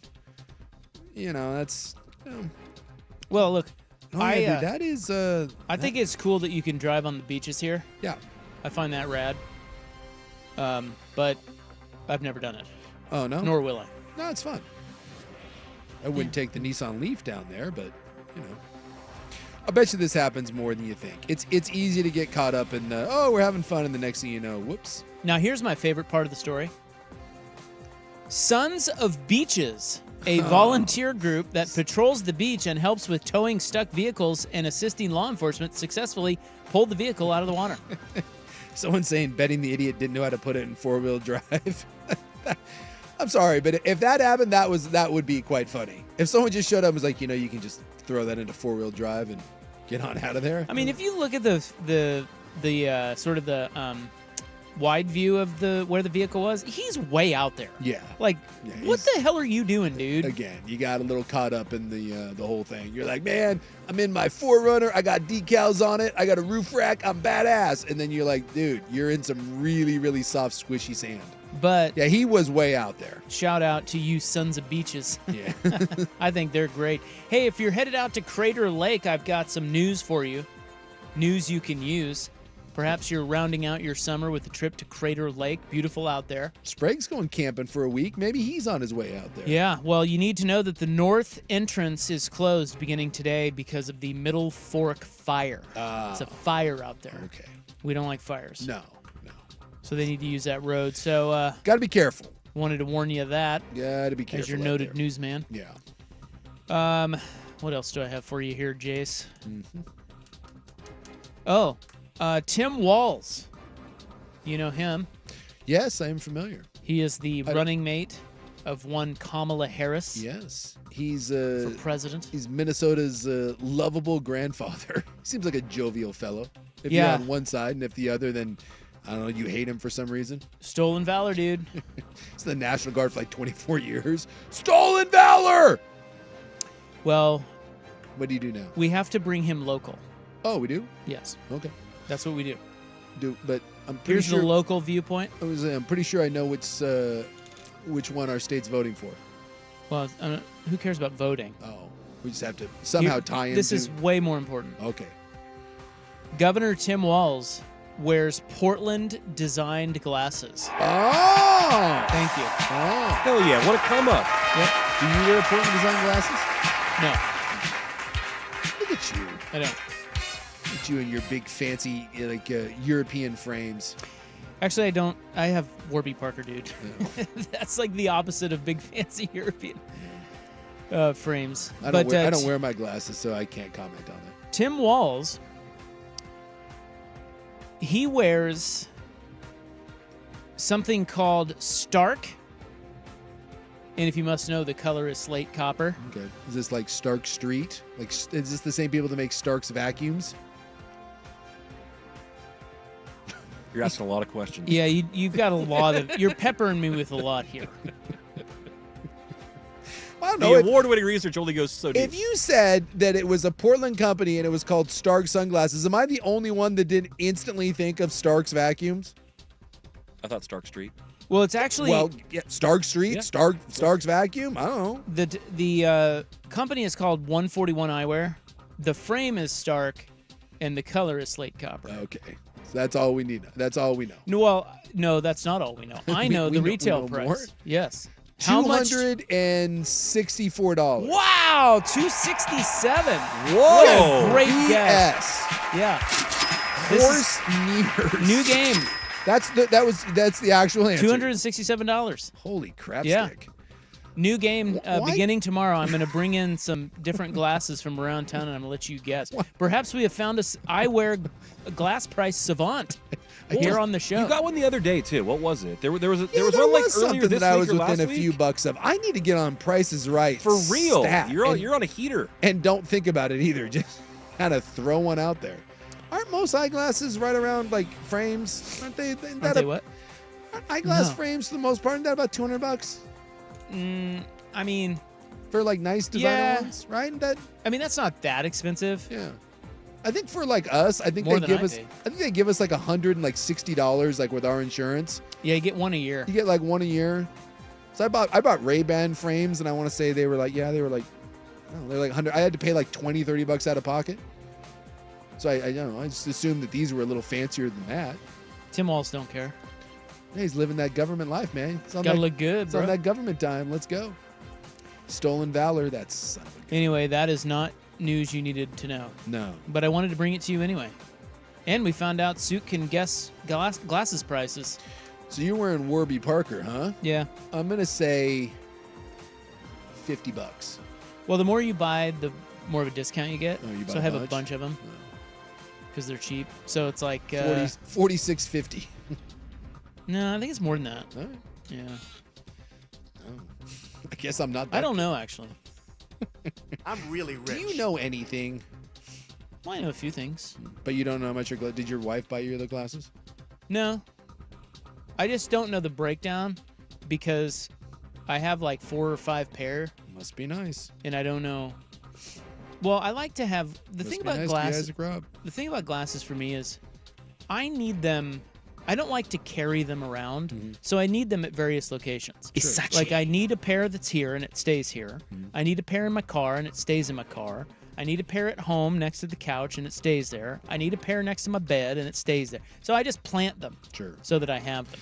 I'm on Warby Parker. And that's why I don't buy expensive ones. And it seems that Warby Parker most of them are usually between $85 and $145. Well, it depends on your lenses. Like if you want to do the... Yeah, let me just say for the record, because I'm supposed to wear glasses and I never do. And once in a while, someone guilts me into actually going to get them. And I hate when they're like, oh, this is the price. And then they start hitting me with all the things that they want to do to the lenses. Yeah, you can add the layer. And it like quadruples the price. Yeah, it depends on the lenses. If you want the progressive lenses, you're going to pay more. Yeah, by the way, I have progressive lenses. They're the dumbest thing ever. And that's why I never wear my glasses. Why do you think they're dumb? They suck. See, I like progressives. You can't see for S. I'm supposed to have them so that I can see far away, and they make everything up close 1,000 times worse. And the only way I can see anything up close is if I hold my head at the most inopportune angle known to man, and look, it's terrible. Well, you probably shouldn't have got progressives. Yeah, they suck, but I can't. You should have just got. I did originally get normals, and I couldn't see anything within 5 feet of me. So you need progressives. Yes, but I hate progressives. So now my response to it is, I don't wear them, and let me tell you, it led to a giant fight at my house because I refuse to wear my glasses. It used to be bifocals. Yeah, where you'd have the line. I'd rather have bifocals. So you'd have a line right in the middle, and if you looked above the line, far, below the line, up close. Yeah. Now, they're much better. They're kind of. That's not what I say. For those of you that aren't in the glasses game, they suck. They're like up top, you look out and you can see far, and then down below, when you look down, like at your phone or your penis, you can see it. You can see it nice and clear. Wasn't clear. My buddy was all blurry. I was like, no. So now I just squint my way through everything. Screw it. I don't need them. I'm Jason Sakanik. My penis is very, very important. It is, and I would like to be able to see it clearly. My eyes are very important to me. So it's out. All right. Up next, what do we have for you? I don't know. My guess is hot. You just sit tight. No, we got another. We got another in the What's news. the matter with you? I thought we had already been through the news. Come on, man. We got all caught up in glasses prices. I thought we were through. Is Oregon really one of the worst states to live in? That's next on The Fan.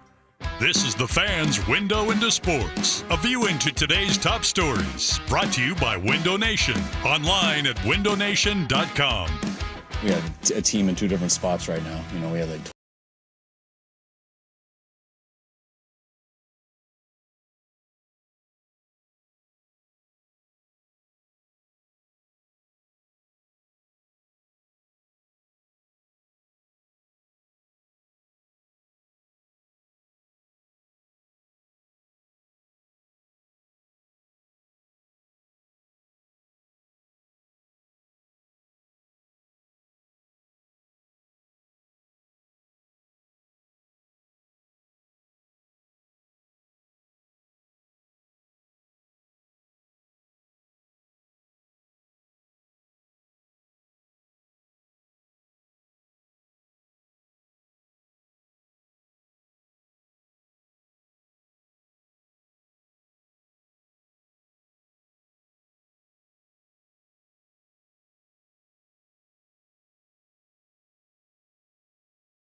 1, 2, 3, and to the foe.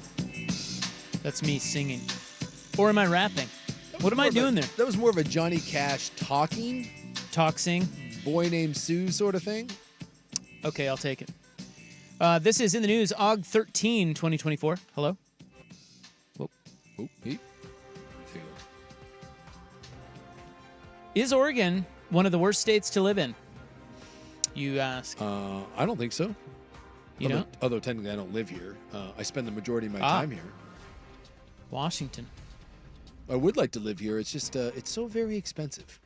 Wallet Hub has analyzed the best and worst places to live, ranking Oregon among the 10 worst states. Oh, get out of here. They compared 50 states across dozens of livability factors from housing costs and income growth to education rates and hospital systems. You want to know why this is so stupid? Because if it was such a terrible place to live, no one would want to live here, and I would easily be able to move into the neighborhood I want to move into. But I can't because the housing prices are so expensive because everyone wants to live here. So take your, I think they're taking that into that is not livable. If housing prices are pricing out the great big souk, then that is not a great place to live, I think is what they're saying. But it doesn't really price me out as it just moves me to the suburbs. I just ended up in a suburb across the river as opposed to living out in Happy Valley. Yeah, they said the biggest factor was Oregon did rank 48th for housing costs and 42nd for home ownership rates. Yeah. Oregon ranked 32 for the percent of adults in fair or poor health, 26 for the percent of population in poverty, and 19 for the percent of people who are insured. Oregon's ranking as the 9th worst state to live in is a result of several key factors that negatively affect its overall livability, says Chip Lupo of Wallet Hub. Chip. Mr. Lupo says the state struggles significantly with affordability, making it one of the most expensive places to own a home. Additionally, Oregon's safety ranking is very low. Okay. We are 47th. And crime and overall security sucks. So there. Well, shove it. I, for one, think it's a wonderful city. I love being over. It's a state. It's not a city. Well, shove that straight up your little kid ass. Well, I can't comment on living Oregon in is Salem. a state. I'll say Germany's a great this. city. I find Central Oregon to be absolutely delightful. Redmond Bend, everything down there, amazing. I find the Oregon coast, again, fantastic. And I love Portland. Of all the places I've been, Portland is one of my 3 or 4 favorite places that I've ever spent any significant amount of time. Well, maybe you should go work for Wallet Hub. So there you go. Work for Chip. I'd like to take Wallet Hub and say, I'm sure you have Omaha, Nebraska ranked real high. Well, guess what? Move to effing Omaha, Nebraska. Omaha is a city, not a state. You're doing great. Best list of top 5 states to live in are Massachusetts, Florida, New Jersey. Florida's a top 5 state to live in. Utah, and New Hampshire. Well, I have someone that lived in Utah. Pass.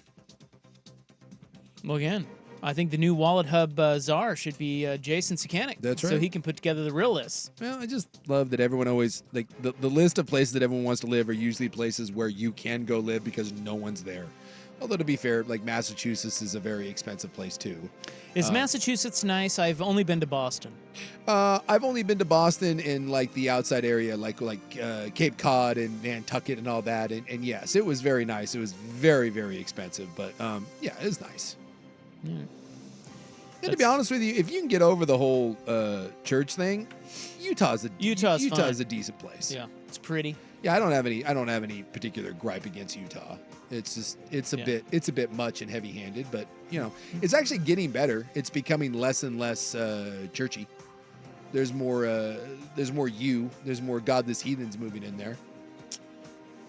It's great news. Yeah, I'm glad to hear it. Yeah. That is in the news for August 13, 2024. The Hot 5 at 5's next. We've got some quarterback news. Mariners are getting their ass kicked. And some other cool stuff. Stay tuned. I like cool stuff. This is The Fan.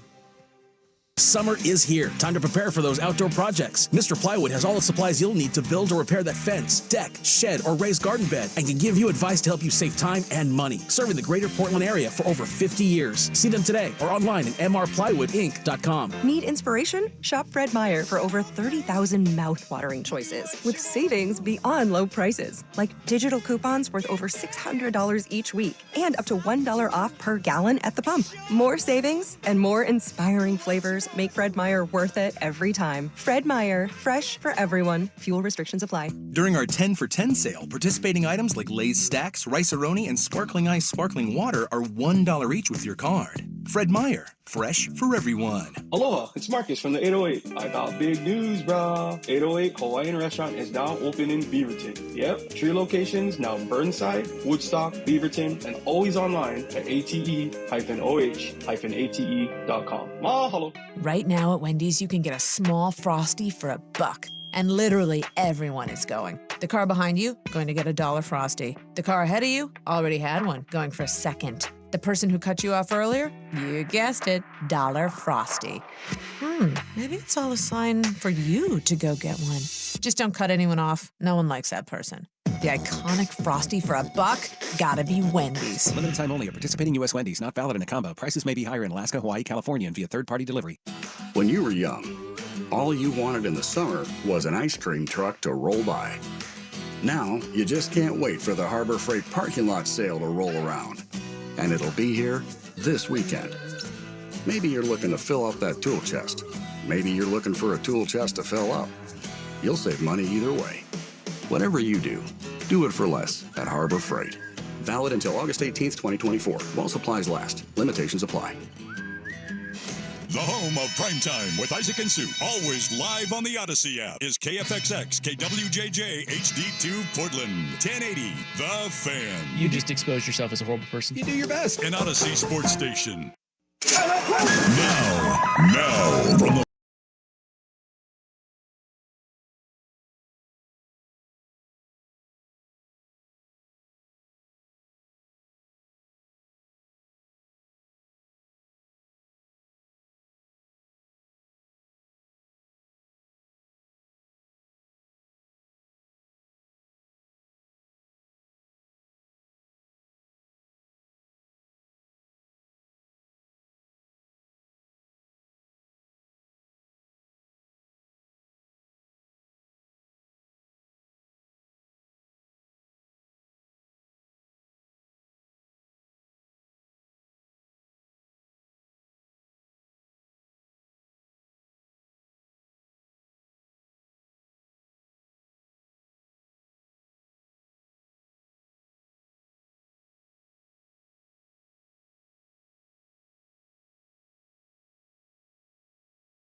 back. Hope you're having a nice, juicy little Tuesday. It's your sports bros, Rop and Sook. I'm all right. Are you okay? No. Are you having a stroke? I'm hurt. Playing hurt. My name is Rop. That's my last name, though. My first name is Isaac, if you guys didn't know. I'm otherwise known as Isachi. Isachi. It's my luxury brand. Yeah, someone the other day was sent me a message on social media, and they meant to say Isachi, and I think they were doing a voice to text, and it came across as one of the strangest things that I'd ever seen. Like, you got to be careful in the voice to text. You can't make up words. Voice to text is not familiar with the Asachi brand. You haven't made it that far yet. We'll get there. Yeah. One day. Yeah, one day we can. I said, this is what I got, because I was at a bar, and I tweeted out a photo because of the whole Ravens thing, right? And someone sent me a message and said, "Are you with Inaccessible?" Wait. So you think they were trying to say Isachi? Well, that's what I was like. Isachi. So I saw that message pop up, and my response was, I have no idea what the hell that is, but sure, I'm with Inaccessible. And they said, oh, sorry. I meant to say Isachi. Yeah, he's here. So from Isachi, you got Inaccessible. So I thought that was one of the strangest messages that I've received in a while. How often do you guys use voice to text? Never. I do it a bunch, and I don't it do it at usually all. ends up botching. It's pretty bad. Is it more of a pain in the ass than it's worth? Probably yes. I mean, I feel like I know people who use it. I feel like older people definitely use it. For me, Thank you, Buck. I appreciate that. No, it wasn't. I'm saying like You my olds parents. use it? My old dad, my bastards. mom use it, but They do? Yeah, my mom uses it all the time. Yeah, that's like her preferred method of. I don't even think my parents know it exists. But for me, I'm almost always listening to something on my phone, like the radio or a podcast or something. And anytime you start to voice to text, it interrupts that. So you can't do that over. So that's You have to probably the turn primary everything- reason I don't do it. You have to turn everything down. I do it when I like if I'm walking my dog, and the problem is that I really need to proofread more, because what happens is I'll just do it and I'll send it, and then I'll glance down at it and I'm like, oh my God. And I'll sit there and be like, how on earth did it come up with that? Like, Why don't you proofread it? Because it's just, that's the whole point, is I do it because I'm either driving or I'm walking, and I'm just, it's like, hold on, let me fire one off real quick. And I don't know. It's just, I think it's easy. And then I look down and I have to explain away that, look, I did not just have a stroke. I am so sorry. Yeah. And then you got to clarify. So it very rarely, if it's more than like 4 to 5 words, don't use voice to text, because it's not going to end well. Yeah, good point. Yeah. Yeah, I don't do it at all. I never think to do it. And if I have to, I mean, like, why do you, I guess my question about voice to text, if you're in the car, is can you not just wait until you're out of the car?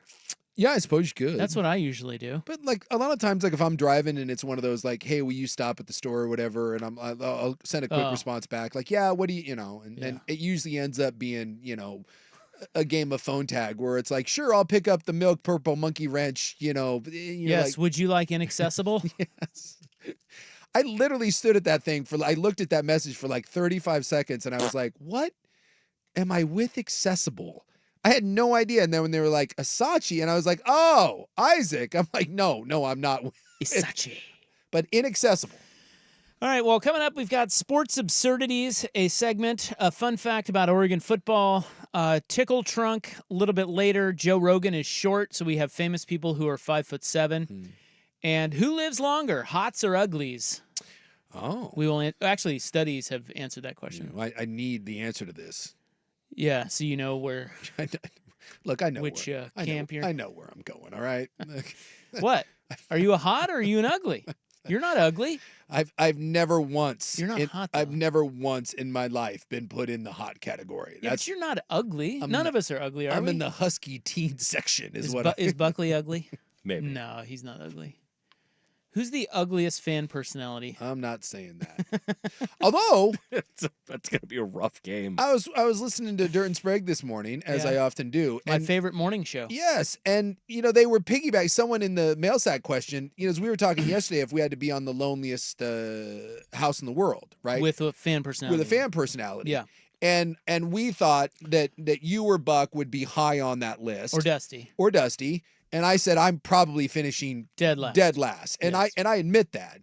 Well, someone asked them if they had to, I think it was one of those, like you got divorced, you got kicked out of your house, and you have to shack up with a fan personality to get back on your feet for 6 months. Okay. And they asked Dirt and Sprague that question, and they Wouldn't said, they choose each other? well, I think that was kind of off You can't do that? You can't do it. So Okay. you guys got booted out of your house. Okay. Which fan personality Yeah. would you choose to shack up with? And they said everything stays the same. Their house is available, and you get to live there you have to live there for 6 months till you get back on your feet. While the fan personality who lives there. Yeah, they're living with you. You are Okay. going to be their roommate for 6 months. And I was shocked. Now you came up. Okay.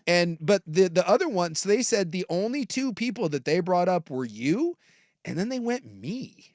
And I Why? was like, whoa. I was a little. Why would they? I think it came down to they think we have the nicest house. Right. I think We're that's the most established. We might have a spare good bed. resources with you two. I think that's all it came down to. Like Sprague mentioned that he Get me a healthy meal. Well, I don't have. He thought that I had a really nice toilet, which I do. Well, here's the thing: neither of us have little kids. Yes. So that's a big thing. That's a big one. You don't have we to don't deal have little kids. They thought that we had established homes. They liked, I think, my bar and they liked my toilet. I didn't think it had anything to do with me. You were a lot of like, they're just going to you're going to leave them alone. You're going to play a lot of golf. You're out of the house. Right. I was a little surprised. I really thought I would come in dead last in that. But it quite frankly shocked me. And it just so happened we were talking about kind of the same thing back-to-back days. I'm trying to think of who I would choose. Well, Buck's out because he's got little S-head kids. You got little kids. So does Dusty. He's the out. only one that doesn't have little kids. Well, Danny doesn't. Yeah, you gonna live with Danny? No. Hey, you're shacking up with me. Come on. Yeah, you're not a bad. Yeah. I mean, that's not a bad. Come on. I like BTJ. Come on down. A lot of good Asian cooking in my house. Yeah. Yeah. Yeah, you're not a bad choice there. No kids at Swags. So you could go with Swag. Yeah, Swag lives in an apartment though, doesn't he? I don't know. I mean, look, I'm not trying to. That sounded a little. So you might be on the couch. Yeah, I don't want that. Yeah. You have an extra bedroom, right? Yeah, I do. See, here's the thing. Our house, we don't have an extra bedroom. We have an ADU, but it's taken. Oh. So Yeah, you'd have to sleep on the couch at my house. You're couching it. Or you could sleep on my putting green or in my hammock. Oh, I like that. Nice hammock. That's going to be tough during the winter. Yeah, that's right. All right. Well, hey, I think we've teased ahead enough. Let's get to the Hot 5 at 5. Hot topics, hot opinions, Oh, golly, I'm hot today. and hot air. It's time for the Hot 5 at 5. That's hot. The Hot 5 at 5 on Primetime with Isaac and Sue. No, I mean it. That's very hot. The Hot 5 at 5 with Isaac and Sue. Brought to you on The Fan by Victorico's Mexican Food, the most popular burrito spot in Oregon. Online at victoricos.com. Number 5. Browns rookie defensive tackle Mike Hull Jr. He is out of Ohio State. He was drafted 54th overall in the second round. Today, he was arrested for domestic violence. Reportedly, he put a gun to his fiance's head. The team says it is aware. Yeah. The details of this one were ugly. Yeah. And again, we'll wait and see how it all plays out. But, dude, if you did that, you cut his ass tomorrow. Don't give me any of this. He was a high pick. Well, let's not be hasty here. The allegations included him breaking down a bedroom door, removing her, strangling her, dragging her by the neck, and then putting the gun to her head and saying, "I'll end it all." I will effing end it all. I don't care. Yeah. So, Scarcity, they're engaged and they've got a year-old baby, I think. Yep. You want to bet he stays on the team? I bet he does. Because they just drafted him. It's pretty rough. But again, he's saying he didn't do it. The mom's cooperating. And from the team that signed Deshaun Watson. Yeah, he's Number claiming he's 4. going on. He's saying not guilty. So we'll see what happens. And it was all over. They were discussing the needs of the daughter, the financial needs. So What else do we have here for you, fellas? someone said, "Dude, they brought in Deshaun Watson." Well, Receiver Chase Claypool returns to the IR. He is now with the Bills, if you were not following along, but he is done for the season. Those two sides have 7 days to work out an injury settlement. In other forgotten receiver news, Martavius Bryant has been signed. He's been suspended for the last 5 years. Yeah, he's been signed by the Commies. He hasn't played in the NFL in 6 years due to a drug suspension. 6 years, right? Well, he was suspended in 18. He came off his suspension in 23, but he hasn't been signed. So 5 years suspended, 1 year a free agent. And the Chiefs have lost receiver Hollywood Brown. He'll be out 4 to 6 weeks with a clavicle injury. Yeah, he fell. Look, I thought it was a shoulder, but I guess we got a clavicle. He's broke your collarbone. Got a little crack. No good.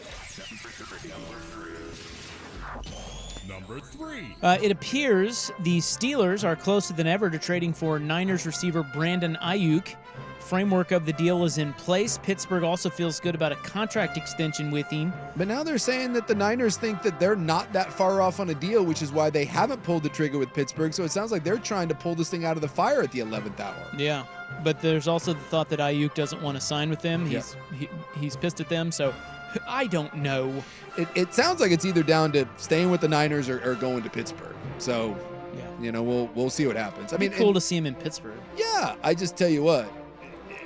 Be careful. And I know you got to get your money when you can get it in this league. And I know California taxes are bad, but boy, you're telling me, and Pittsburgh is a very good franchise, but if you're telling me what's better for my career, playing in that Niners offense with Shanahan or going to Pittsburgh with Mike Tomlin, boy, I'll tell you what, if that money's even close, I'm sticking around in San Francisco. But, if it's a significant more guaranteed money, get it while you can.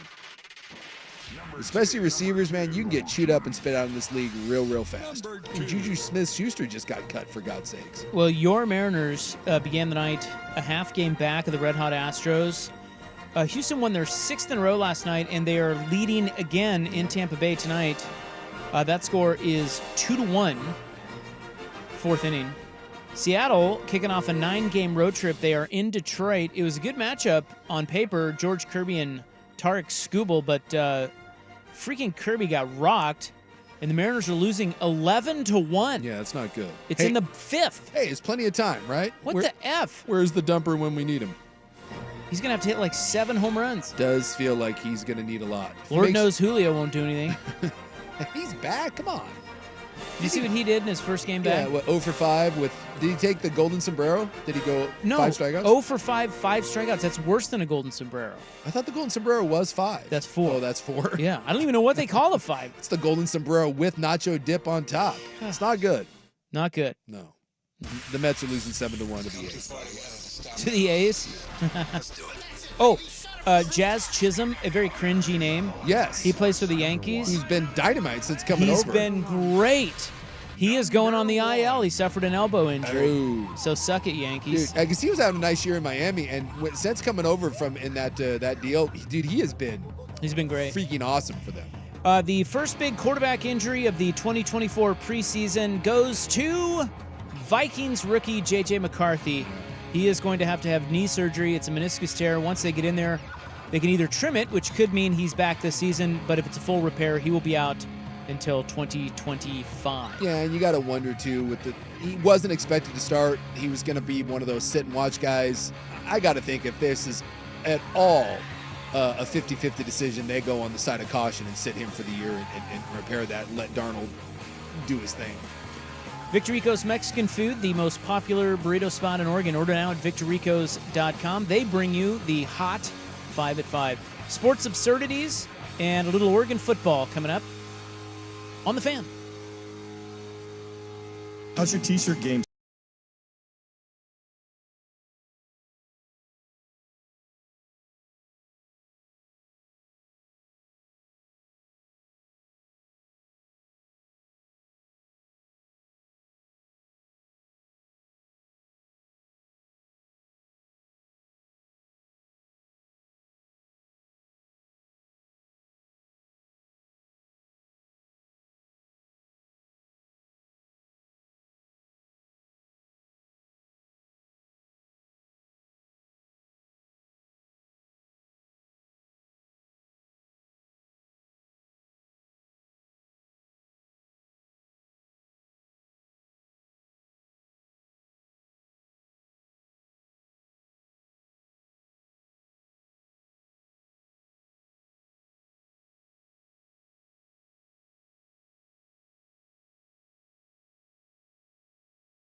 And that was Julio Rodriguez the other night. It was not good. Yeah. But and the dumper was mashing, so. Yeah. So who needs Julio Rodriguez when you got the dumper?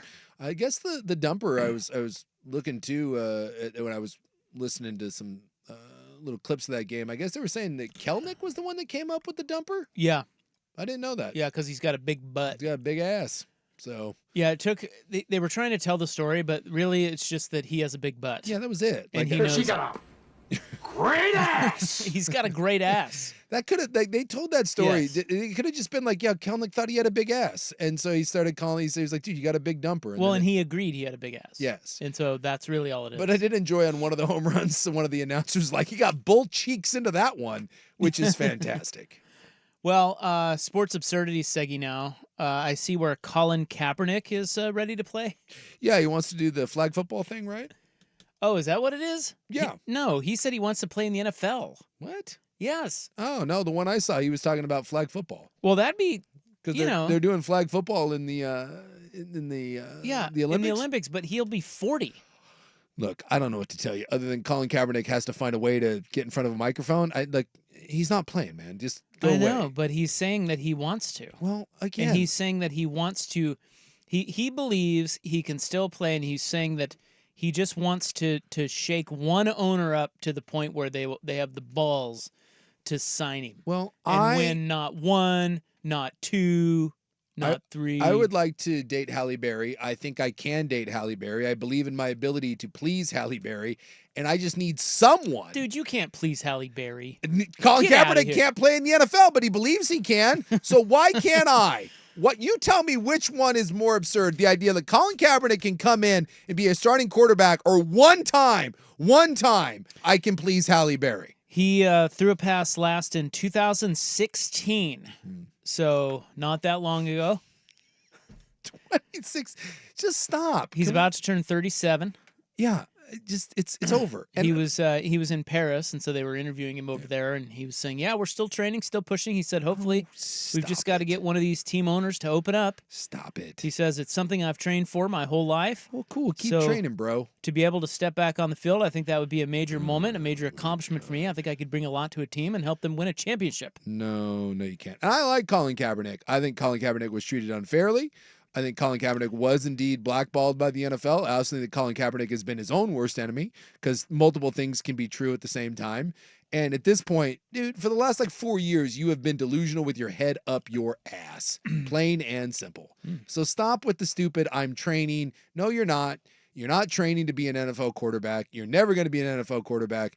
Stop. And if you were really interested in coming back and making an effort, you could have played in the UFL, you could have played in the XFL, you could have played in the CFL, you could have gone on and done something to try. Now, I get it. That probably was beneath you. But if you really were interested in getting back to the NFL, there was a million better ways to go about it than your stupid workouts where you would play highlight clips of you throwing a ball in a tank top. Well, you look great, by the way. Do you think that if he came back, he would just kneel? Look at you. Thank you. Thank you so much. Yeah. Dude, he's got 25. He's $25-30 million. I think he got a settlement, didn't he? I think he settled his lawsuit. Well, he's famous because he helped somebody in the snow and ice in Portland. You remember that? I do remember. He helped push somebody's car. Yeah. He was here for Nike or something. Yeah, so just, go do some ads and be an activist, be a philanthropist, and, live your life, man. I'm sure it's a great life. But stop with the, stop with the quarterback stuff. And I'm a fan. But no, stop. You're not a fan. You're a hater. I'm not a hater. That's what you are. I think what happened to Kaepernick, that was one of the dumbest, and it kind of helped start, and this is the only reason why I'm kind of pissed off about the whole thing. It really helps kickstart the culture war. And my God, is there nothing that I think is dumber than the culture war and the virtue signaling and all the stupid crap that we now have to deal with because of it. And you're blaming Kaepernick for that? I think it's not his fault, but he was one of the first where we had to draw a line and suddenly freak out and get into our big culture war. And 99% of the stuff that we do in the culture war is meaningless. It's stupid. It's not, it's disingenuous. Speak for yourself. And it has nothing to do with the actual issue of what someone is upset about. It's just part of a larger agenda, and it's just stupid. It's absolutely dumb. All right. We have Will Levis news. Oh, speaking of ripped quarterback bros. Yeah, did you see what he's doing? No, what's Will Levis up to? This is real. You better see what he's doing. All right, what do I... You know, he is a quarterback. Oh, boy. I see it He here. has teamed with Hellman's. That's the mayonnaise, right? Yes, mayonnaise. Yeah. And they have posted a video to social media with the That's ad. 2 L's, 2 N's. It took me a while to find it. Hellman's. Yeah, the ad campaign is Will Levis #8 Parfum de Mayonnaise. Because he eats mayonnaise by the spoonful. Yes. He's Yes. what do they call it? He's white. Well, he was putting it in his coffee. Yeah, he does what are they? It's not. You're doing great. What is the stupid diet where you don't eat any carbs? Keto. He's a keto bro. Keto. So they put like mayonnaise and like butter in coffee. You can eat mayonnaise and butter in keto if you're keto. Like literally spoonfuls of it. Yes. Butter? They put sticks of butter in their coffee in the morning, or they just eat scoops of mayonnaise. Wait, what is keto again? Keto is no carbs. It's so high protein, high fat. high protein, high fat, no sugar, no carbs, and then your body goes into a state of like ketosis and it burns fat. So you can eat stuff like mayonnaise and butter is like the nectar of the gods. This is a 30 milliliter bottle. You can get it at You can get it at willlevis8.com. Mm-hmm. And with it, well, actually you can't. It's back can't. ordered. Within 90 minutes of the announcement, the cologne sold out. It is mayonnaise inspired, yeah. fragrance cologne. It's a nice write-up on the webpage. Yeah, I see right there. Yeah, Will Levis #8. So you smell like Will Levis and mayonnaise? I think it's a mayonnaise scent promoted by Levis. Yeah, it's a mayonnaise scent. It says the fragrance notes are tart lemon, parsley, coffee undertones, musk, creamy vanilla, and of course, mayonnaise accord. I can't say that I really That's hot. think about what mayonnaise smells like. Only but $8 though. Yeah, I mean, $8. Pretty good deal. That is a good deal. Cologne is expensive. Now I don't wear cologne, but I know that it doesn't cost $8. Maybe at like Ross Dress for Less. Now, if you had your own cologne, what would be the base fragrance? If I was being you? serious? No, you're being cheeky like Will. Or serious, I guess. I don't care. If I was being serious, I've always thought that one of the greatest smells on earth, and if someone said we want a suit cologne, and it's got to be like an essence of you, it would start with a lumber mill. Walking into a lumber store or a lumber mill where you just the pine shavings and stuff. I will. That is the best scent. That or like fresh cut grass.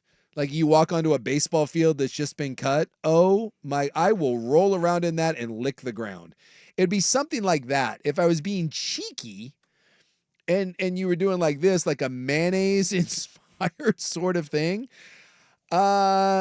Gosh. They do have a lot of grass colognes, by the way. Yeah, they do. That's a thing. Yeah, because it smells awesome. It's just it's an amazing scent. If I was being cheeky, it would have to be something along the line. It'd probably be like something like barbecue pork. Like, there'd be some sort of barbecue. Gross. There'd be some sort of barbecue rub. Smoky barbecue. Yeah, like a hickory smoked, or can't. You know what? It would honestly be. Because I get a lot of hell for this at my house. I have a big fire pit in the backyard, and I sit out there and I drink and I smoke cigars, and then I come in smelling like a campfire. It would probably be that. It would be I'm really rich. that. Mine would be campfire and whiskey. And Yeah, but that's been done. it's not it's not a good scent. It's a great scent. Campfire? Oh, guys love that. Oh, dude, I get hell for that. Campfire is wonderful. I like it when it's so bad it's in your hair. Yes. Well, of course you don't have hair. I don't know. It's but in you the probably beard. smell it in your beard. Yeah, in the beard. I love that. The BTJ hates it. I think it's Can't great. stand it. So like if I was doing that, that would be mine. It'd be some sort of campfire whiskey. Well, they say they're going to restock the mayonnaise cologne on Wednesday at 7 a.m. So be ready. I'll pass, but if he puts out the mustard scent, I'm in. $8. Boy, when's the last time you bought cologne? I have a cologne. Do you? Yeah. You spritz? Not often, but So you got sometimes it? It sits there. Yeah, Yeah. it's over there. Yeah, you think about it. Sometimes you got to spice it up a little bit. I just wear lotion. You know. I put the lotion on the skin so that I don't get the hose. put the lotion in the basket. Yeah. If you get out of the shower and you just rub some lotion on while your pores are open, you just smell nice all day. To me, it's more subtle than cologne. I have one more sports absurdity, and it involves Mookie Betts. Ooh, someone's saying, what about gasoline? Ooh, that'd be intriguing. I do love the smell of gasoline. Yeah. You tell me you don't like a little smell of gas? I do, but not on my person, I don't think. Yeah, I do, but it's a little too pungent. Yeah, the fumes. As opposed to mayonnaise. Where's rubber cement on that list? Because Whiteout, Sharpie? Sharpie cologne. There we go. I don't mind huffing that. When you were a kid, you had that big fat black magic marker. Dude, I'd take a pull off that anytime. Still do. So we'll get to that story. And a fun fact about Oregon football coming up. Here's Buck.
something on duck football today.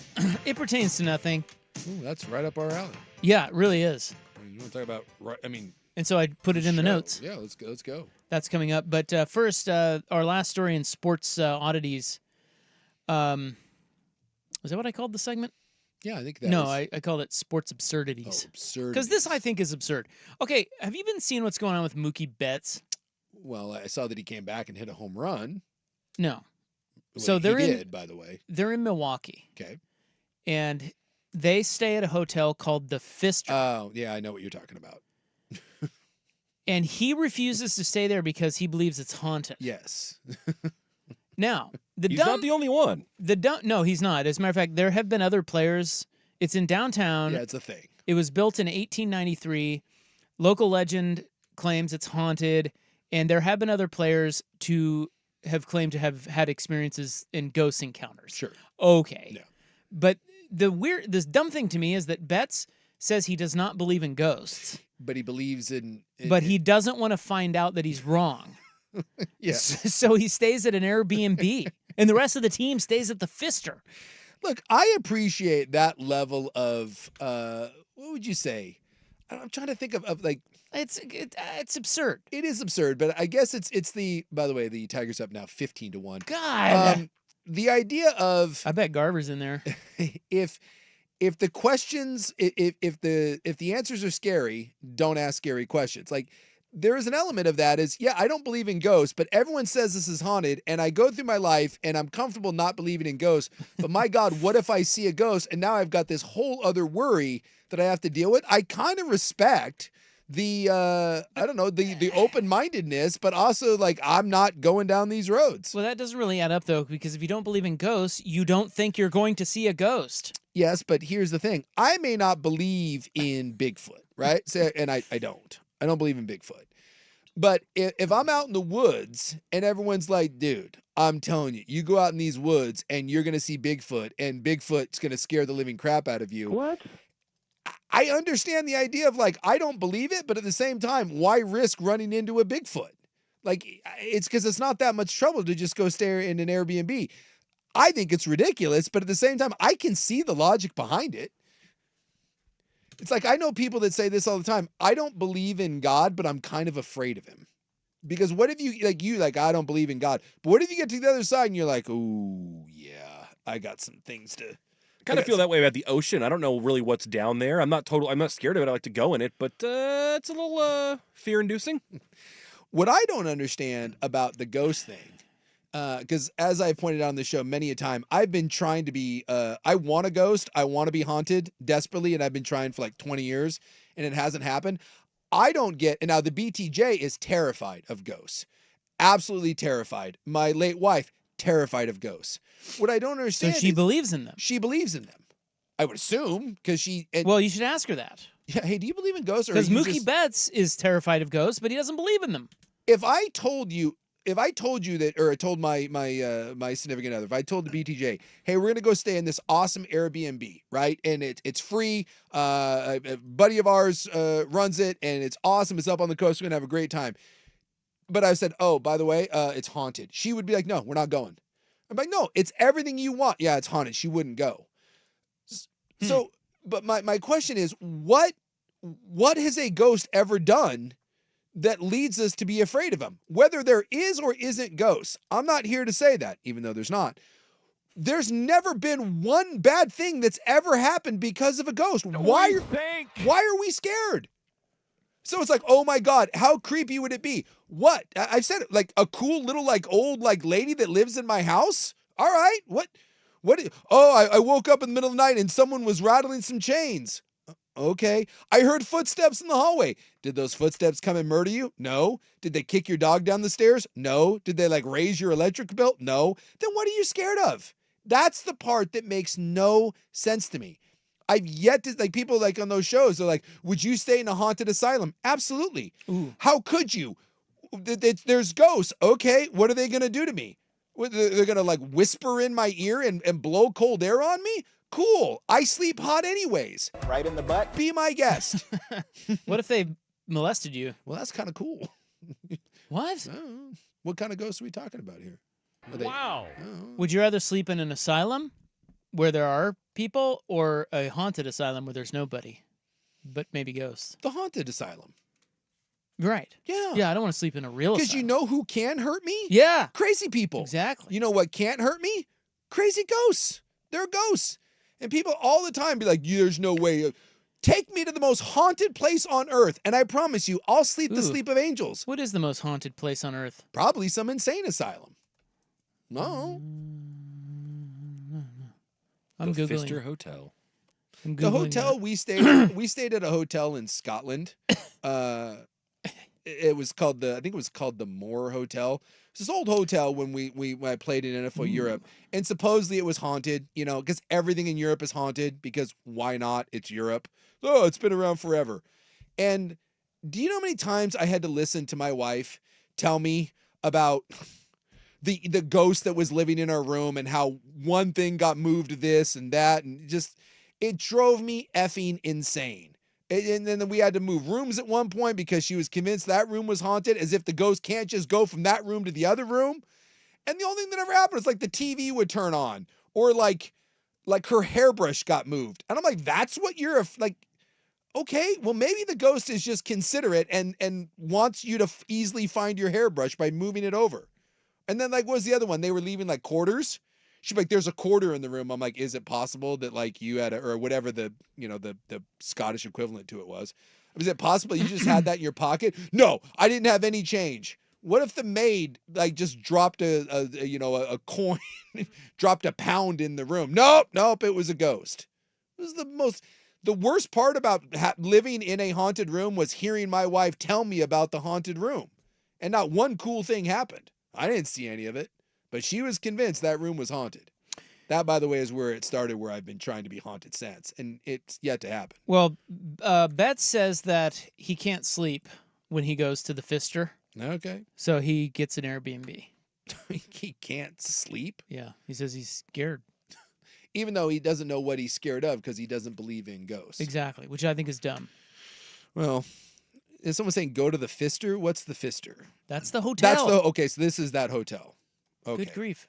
Yeah, I think a couple people were saying go to the Pfister, and I was like, wait, is that local? No, that's the hotel where they're... Yeah. Yeah, I'll be my guest.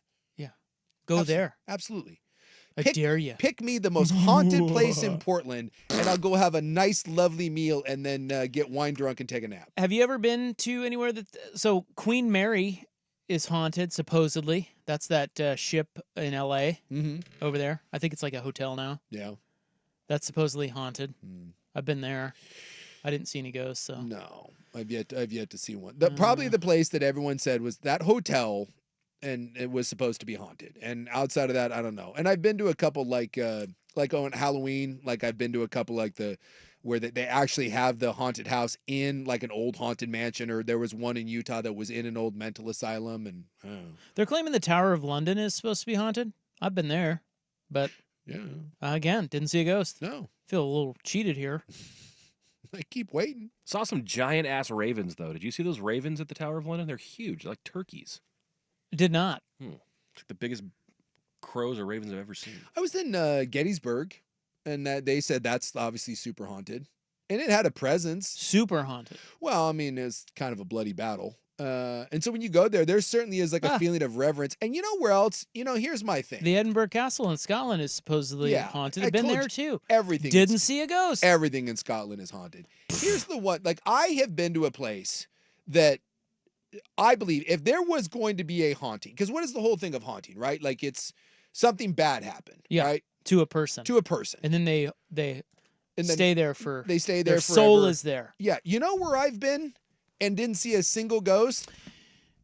Yeah. I went to what should be the most haunted place on earth, and I'm telling you, nothing. I was in Auschwitz, for God's sakes. Oh, right. So...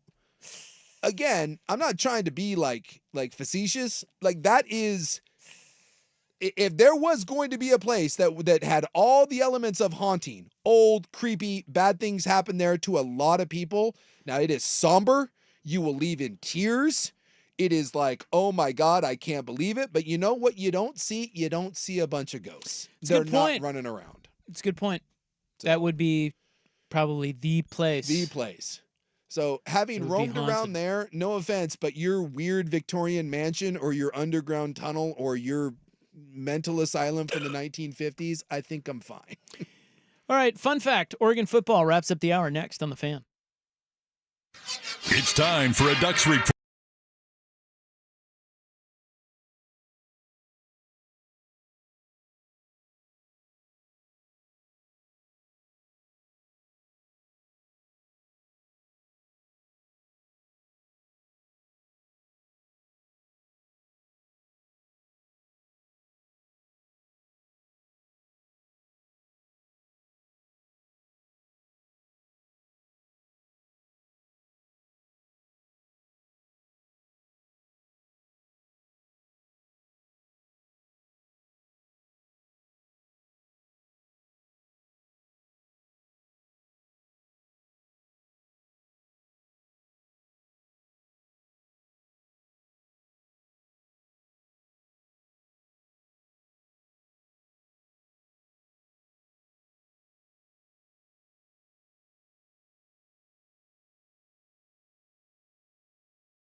.1080 time, we will talk about short people. Talk about Mike Lynch seeing ghost towns. Yeah, he dude, you want to talk about a believer. Jeez. Mike Lynch. Mike Lynch believes that like his aunt went to a ghost diner and dialed a ghost phone. Yep. I kid you not. Head coach? He told that story and he said he believed that 100% that his family was like driving through somewhere and stumbled across like some weird town, went in ate like at a diner, used their phone, and as they were driving away, the town disappeared, and they're like, that town's been gone for 50 years. And he believed it. I remember doing that segment, and I remember looking at him with all sorts of jokes and, Yeah. I just teed up, ready to make fun of him. And you couldn't. No, because I looked right in his eyes and in his face. Yeah. Dude, he was dead serious. Yep. And he clearly was not ready to get a ribbing about that. No, he was not. Like, it was definitely one of those where you're like, hey, man, let's just slowly walk away from it. But I just remember being like, you really think that, like, your aunt or your mom used a payphone, and when they drove away, that payphone was gone, that the whole restaurant was gone? He's like, yeah. Why would they lie? Why would they make it up? I was like, I don't know, man. You're right. Why would they? That's right. Totally happens. Here's a text on the Vancouver Ford text line. There's a house in Camas that is legit haunted. Okay. I have 2 friends that are Camas cops. Every owner of this house has reported crazy things happening on a regular basis. Well, again, I need what's crazy. I love it. Crazy things. What is crazy? I don't know. I don't know. Is it possible that there's just a crazy bitch that lives there that does weird things? Merry Christmas, bitch. You got a kid that needs some like ADHD medication and is just running around. They're like, that's a ghost. She is an aloof bitch. And I love it's always generic. I don't know. There's crazy things happening. You don't want to know, bro. You don't want to know. Like, no, I do. I saw something. Did you get a photo of it? No. Well, okay. Call me when you do. It's like Bigfoot. I saw Bigfoot. Did you get a photo of him? No. Funny how all those ghosts and Bigfoot stories seem to kind of stop when we have, cameras. Okay, here's a sports trivia. Sports. All right, let's go. Are you ready for this? I am Let's ready. see if you can get this. Let's do Okay. I saw the list today Okay. on the social media Social meds. of the rushing yards returning leaders in the Big Ten. It's the Big Ten. It's Division I football. Division I football. Who is number 1? I am. Or I can just ask you what team is number 1. What team is number 1? Rushing versus yards, what player? returning leaders. Big Ten. Is it Jordan James? No. I'm trying to think of what Big Ten backs would have coming back. They've got the kid out of Rutgers had a big year. He's really good. Whose name escapes me off the top of my head. What's his name? I don't know. Something. Who cares? He plays for Rutgers. But yes, he's supposed to be really good. James only had 759 yards. Yeah, and Irving's gone. He was Irving's gone, so it's not. And Whittington is. And Whittington got hurt. Yes. What if I told you it is an Oregon Duck? Would that make sense? It's an Oregon Duck. Yes, Oregon has the number 1 guy. Dylan Gabriel? No. Oh, it's the transfer from Division II, yes. isn't it? I always forget that kid's name, but he's a beast. His name is Jay Harris. Yes. Oh yeah. Rushed, I guess he's a big old son of a gun. He rushed for over 1,400 yards for Northwest Missouri State. But he's number 3 on the Oregon depth chart. He's the number 1 returning rush leader in the Big Ten. I completely forgot about that. Completely. And yeah, he's like an afterthought. But dude, I didn't even know they had him until I saw this stuff. Yeah, I was just reading. I guess I didn't remember that he had transferred in, but I see him and they say he is he is a physically he's the guy that you get off the bus first. Like when you're traveling, you're like, yeah, go do that. Yeah, he's listed at 6'2", 215. Yeah, he's a big boy. But I don't know who. I'm just trying to think. Like Ohio State's got a couple. Is Henderson back? Who? No, Trayvon Henderson for Ohio State's gone. He's gone. He's gone. But their other 2 guys are back. Yeah. Gosh, I'm just trying to think of the other ones off the top of my head in the Big Ten. That's a tough list. Yeah, sure is. That is going to be weird now that we're transitioning from like returning Pac-12 players to the Big Ten. It's a whole shift in our focus. Speak for yourself. You're dialed in on. I've been ready for this. You've been preparing. That's right. I now know the third-string running back for Oregon. You do know the third-string running back for Oregon. Yes, you do. I do know that. Where he came from. I do know that. All right. You want to move on? Did you pick him out of a lineup? No, absolutely not. Yeah. I'm trying to find the list, but I can't. The returning rushing list? Yeah, I'm trying to get the list back up here for you. Yeah, I'd like to actually know what that is. Oh, here it is. Wait. No, nothing. No. No. I can't find it. No. I can't find it. To hell with it. Shove that straight up your little kid ass. Good idea. I boss. think you should stop playing that drop. It is an uncomfortable drop. Very uncomfortable. But you said it, so it's not I me. did, Yeah. but it. Is this one any better? You can take your Halloween and shove it up your little kid ass. No, I'm fine with that. Because Suk loves that one so much. It is one of my all-time favorites. It is It's not that different than this one. Shove that straight up your little kid ass. I don't know why that. I think the Halloween one adds an element of humor to it, whereas the other one just kind of makes me cringe. But the Halloween one just it makes me smile every damn time. I still have never played the one that is Suk talking about the Grady Dick jersey swap with Jalen Suggs. Yeah, you can't. That's just. I'm probably going to delete it from the page. It's probably for the best. That way, no one's tempted. Just. Why don't you play it? No, I don't think I will. It sounds way too much like. Yeah, there was the peanut butter dog story, and the boss only let us play it once when we explained it, and we had to play it in its entire context. We weren't allowed to play it in drops. That one's great. Yeah, years ago. I was trying to get my dog. I had an American bulldog. I was trying to get her to take medicine, and she wouldn't take it. So I used to put it in some peanut butter, and then I would stick the peanut butter up on her roof of her mouth, and she was fighting me with it, and I was in a pair of boxers, and that was it, and it turned into a whole thing. So, yeah, that was a story that we were not allowed to take clips from unless playing it in its entirety. So every now and then someone's like, play the peanut butter dog drops. No, we've been told that is not going to happen. Well, I mean, if I had it over here, I'd probably play it. Don't do that. Why? Because they're good. We've been told not to. By who? Jeff Austin. Gonna go blow some ducks? What does he know? Well, I haven't seen him in months. Is he even alive? I think so. We saw him. He sent us emails.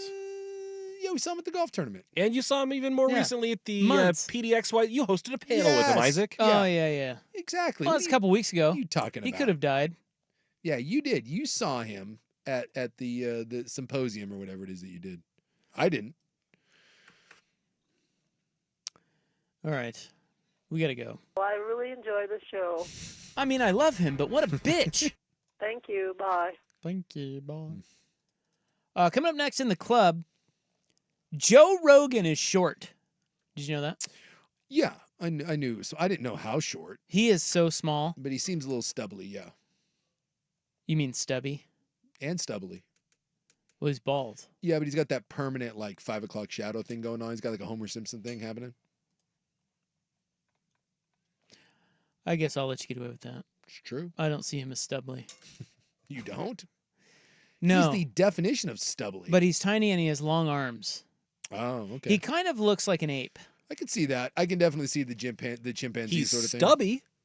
Well, that's what we just said. Stubby. No, but not stubbly. Well, again, we just said that. Look at him. Pay attention. 100% stubbly. No, I'm agreeing with you and not with Suk. I think he's stubby, not stubbly. Yes, he's not stubbly. Yes, Sorry he for is. agreeing with you. God. Shut up. Look up a photo of him and find him without a bunch Google of stubble. me, bitch. Yeah, Google me. Well, anyway, I watched his stand-up special, Mm-hmm. and that's the only time I've ever seen him standing. Oh, yeah. So I was shocked by how short he was. And so then I looked up how short he was, and that led me down a whole thing. Okay. Yeah, because you see him in the ring after the UFC fights or the cage. I don't watch that I stuff. know. The only time I've ever seen Joe Rogan, I guess Fear Factor, but I don't remember that. Yeah. Standing, well, the only time I ever see him is on his podcast videos. Yeah. And he's sitting there. Yeah. So you can't really see his hot body. I understand. So I was stubbly body. I was stunned Stubby at body. how short he was. And so we are going to talk about that next. Yeah, I guess I don't really know how short he is other than he's short. I'll find out. It is 6 o'clock on the fan. I'm going to kick your ass, you little bitch. My friends at Three Mountains Home Services offer exceptional electrical service. It's been a hot one.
I don't know what those guys are up to. Didn't somebody from the Oak Ridge Boys just die?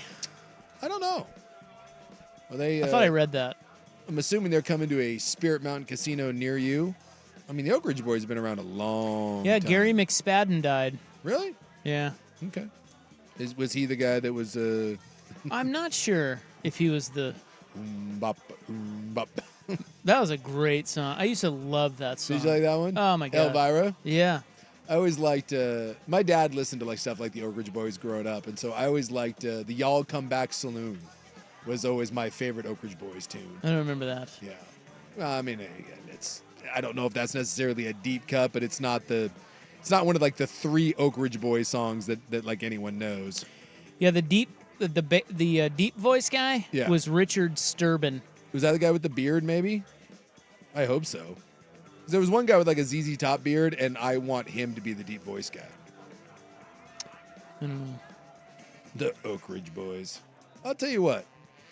If the Oak Ridge Boys came back around, if they were playing like at A&A, you might get me in to go see the Oak Ridge Boys. I'd have to have a bunch of drinks, but I'd go. Sure. I went and saw Creed, for God's sakes. You can get me up to A&A on the promise of a Michael Jordan steakhouse and a cheesy concert. Because if I saw Scott Stapp, I sure as hell can see the Oak Ridge Boys. Yes, Netflix does a pretty good job of promoting its newest material. Yeah, kind of. You click on it. It's like, here it is. Yeah, and they hit you hard with it. Yeah. And they got the little preview on there. So they do a good job of getting you to click on something. Yeah. And watch it. And the latest thing they put on there, well, not the latest, but one of the latest was the Joe Rogan stand-up bit. Yeah, it was like his first live stand-up in a while or something. Yeah, I watched it, and I got through all of it, and he is better stand-up than I thought. I have listened to Joe Rogan stand-up over the years from time to time. I turned it on at dinner, and I made it through about 20 minutes, and to be honest with you, like, my meal was done at that point, and I never went back to it. Look, it was fine, but I just wasn't expecting much. Mm-hmm. No, he's a good stand-up comic. He's not bad. Yeah. Like, he is a real stand-up comic. I kind of feel like Joe Rogan's got his hands in a lot of different things. Yes. And if you said, what is he best known for? Certainly not stand-up comedy. No, but that's where he got his start. But I would say that I would be skeptical that he was even remotely a decent or professional stand-up comic. Oh. I think some people just do it because they're famous. Mm-hmm. But he is a real stand-up comic. No, Rogan, because I used to listen to him, and it's gotten a bit much for me. But I used to listen to a podcast a while back, and but I remember him coming up. Like News Radio was where I first saw him, and he got his start. He got his start in entertainment, doing stand-up comedy. He is an old school stand-up comic, and then he branched out into acting and the Fear Factor and the UFC stuff and all that. And so he's led a very interesting life. So he did his special, and it's fine. Yeah. But I couldn't help but notice when he first walked out how short he was. Mm-hmm. I don't know. I just never had that context before. He is tiny. Mm-hmm. So I looked him up, and they have him listed at 5'7". So it means probably 5'5". He sure seems shorter. Yeah. Well, anytime you're listed at 5'7", you know that they're squeezing an inch or two in. So, let's say 5'6", 5'5". He's a little fella. But then I looked at who else is 5'7", mm-hmm.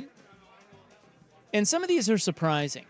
Like for example, Tom Cruise, 5'7". Little guy. He's short. Yes, and again, he's probably I think that's generous. He's not 5'7". So Joe Rogan is the same size as Tom Cruise. Yes. If that gives you any perspective. Yes. Also 5'7", Jeff Bezos. Oh, really? Did you know he was that short? I had no idea. He doesn't seem short. He's ripped now. He does not strike me as particularly short. But when he was a book nerd, I bet he seemed shorter. Also 5'7", the great Bob Marley. Didn't know he was that short. Didn't know that either. Little guy. I can see that. Little tiny guy. Yeah. I can see him being small. But again, I wouldn't necessarily think, like if you ask me, Bob, what do I think of Bob Marley's physical stature? The first thing that comes to mind is it's not small. It's like Kevin Hart. If I would say, how tall do you think Bob Marley was? I'd say 6'1". I don't know why I would say that. Most people, I just would assume 5'10", 5'11". I mean, I always think of that being average, then you realize that's not average at all. Also 5'7", on the list of 5'7s. Mm-hmm. And this one surprised me too. Jamie Lee Curtis.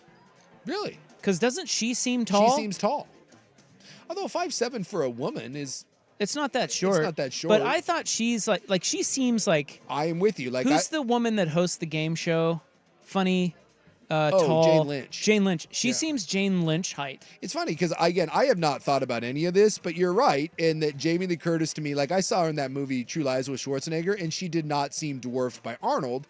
I, too, would have guessed that Jamie Lee Curtis closer to a 5'10" than 5'7". Like, I remember once I was at a Blazer game and I ran into Eva Longoria, and literally I ran into her. Oh, dude. She's like 3 foot tall. I was shocked. She's shockingly small. I bumped into her and I was like, oh my God, I thought I ran over a little kid, and it turned out I ran over Tony Parker's wife.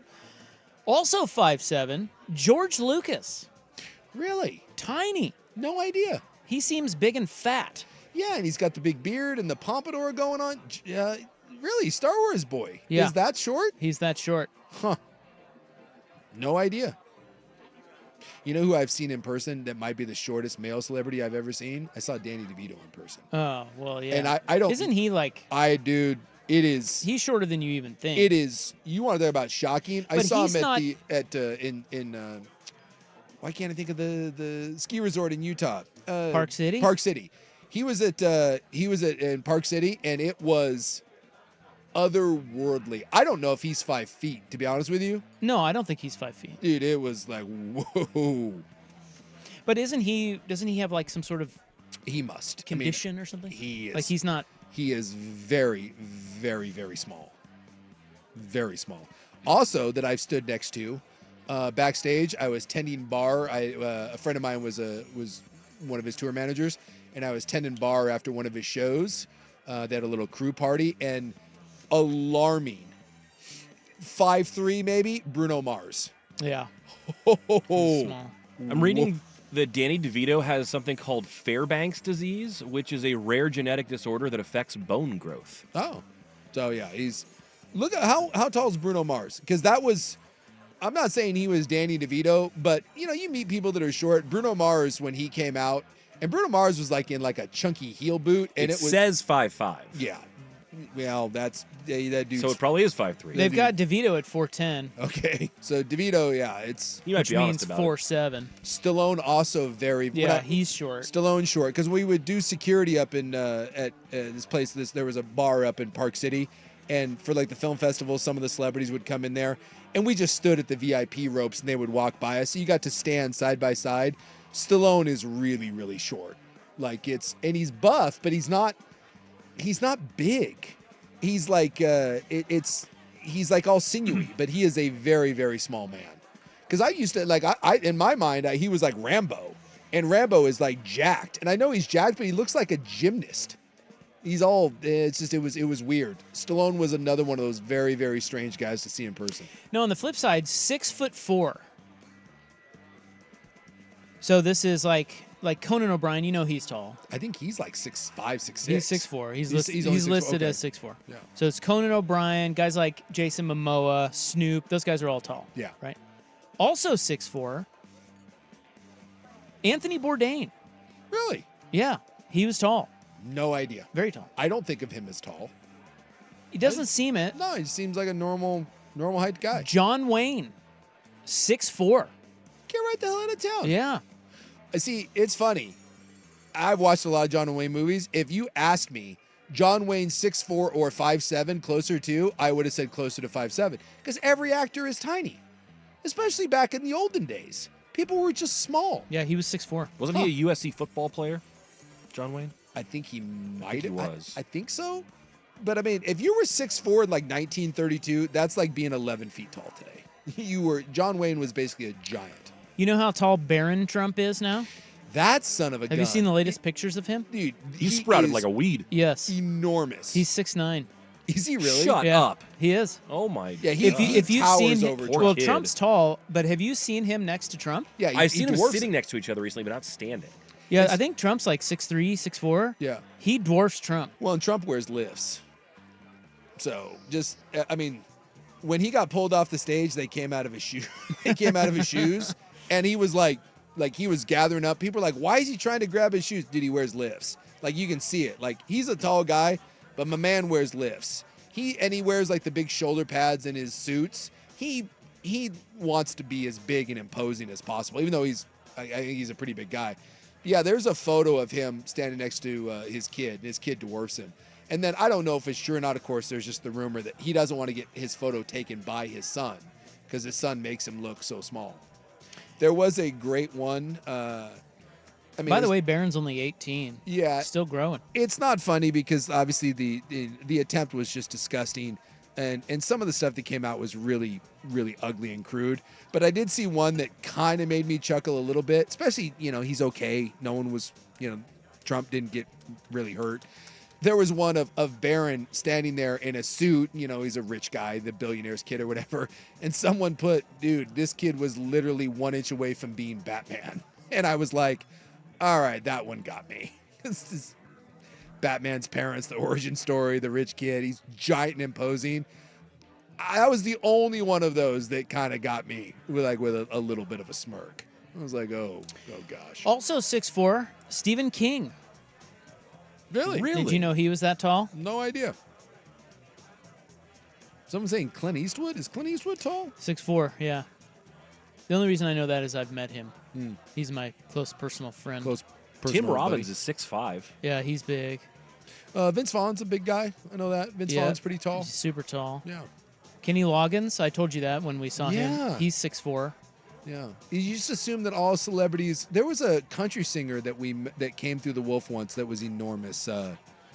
Trace Adkins was a huge human being. Didn't he? I think he might have played football like Oklahoma or something like that. Oh man, I just remember he came through the Wolf. He wasn't that big of an artist. They were doing they play in the back room for you. Dude, that guy in cowboy boots and the hat is one of the.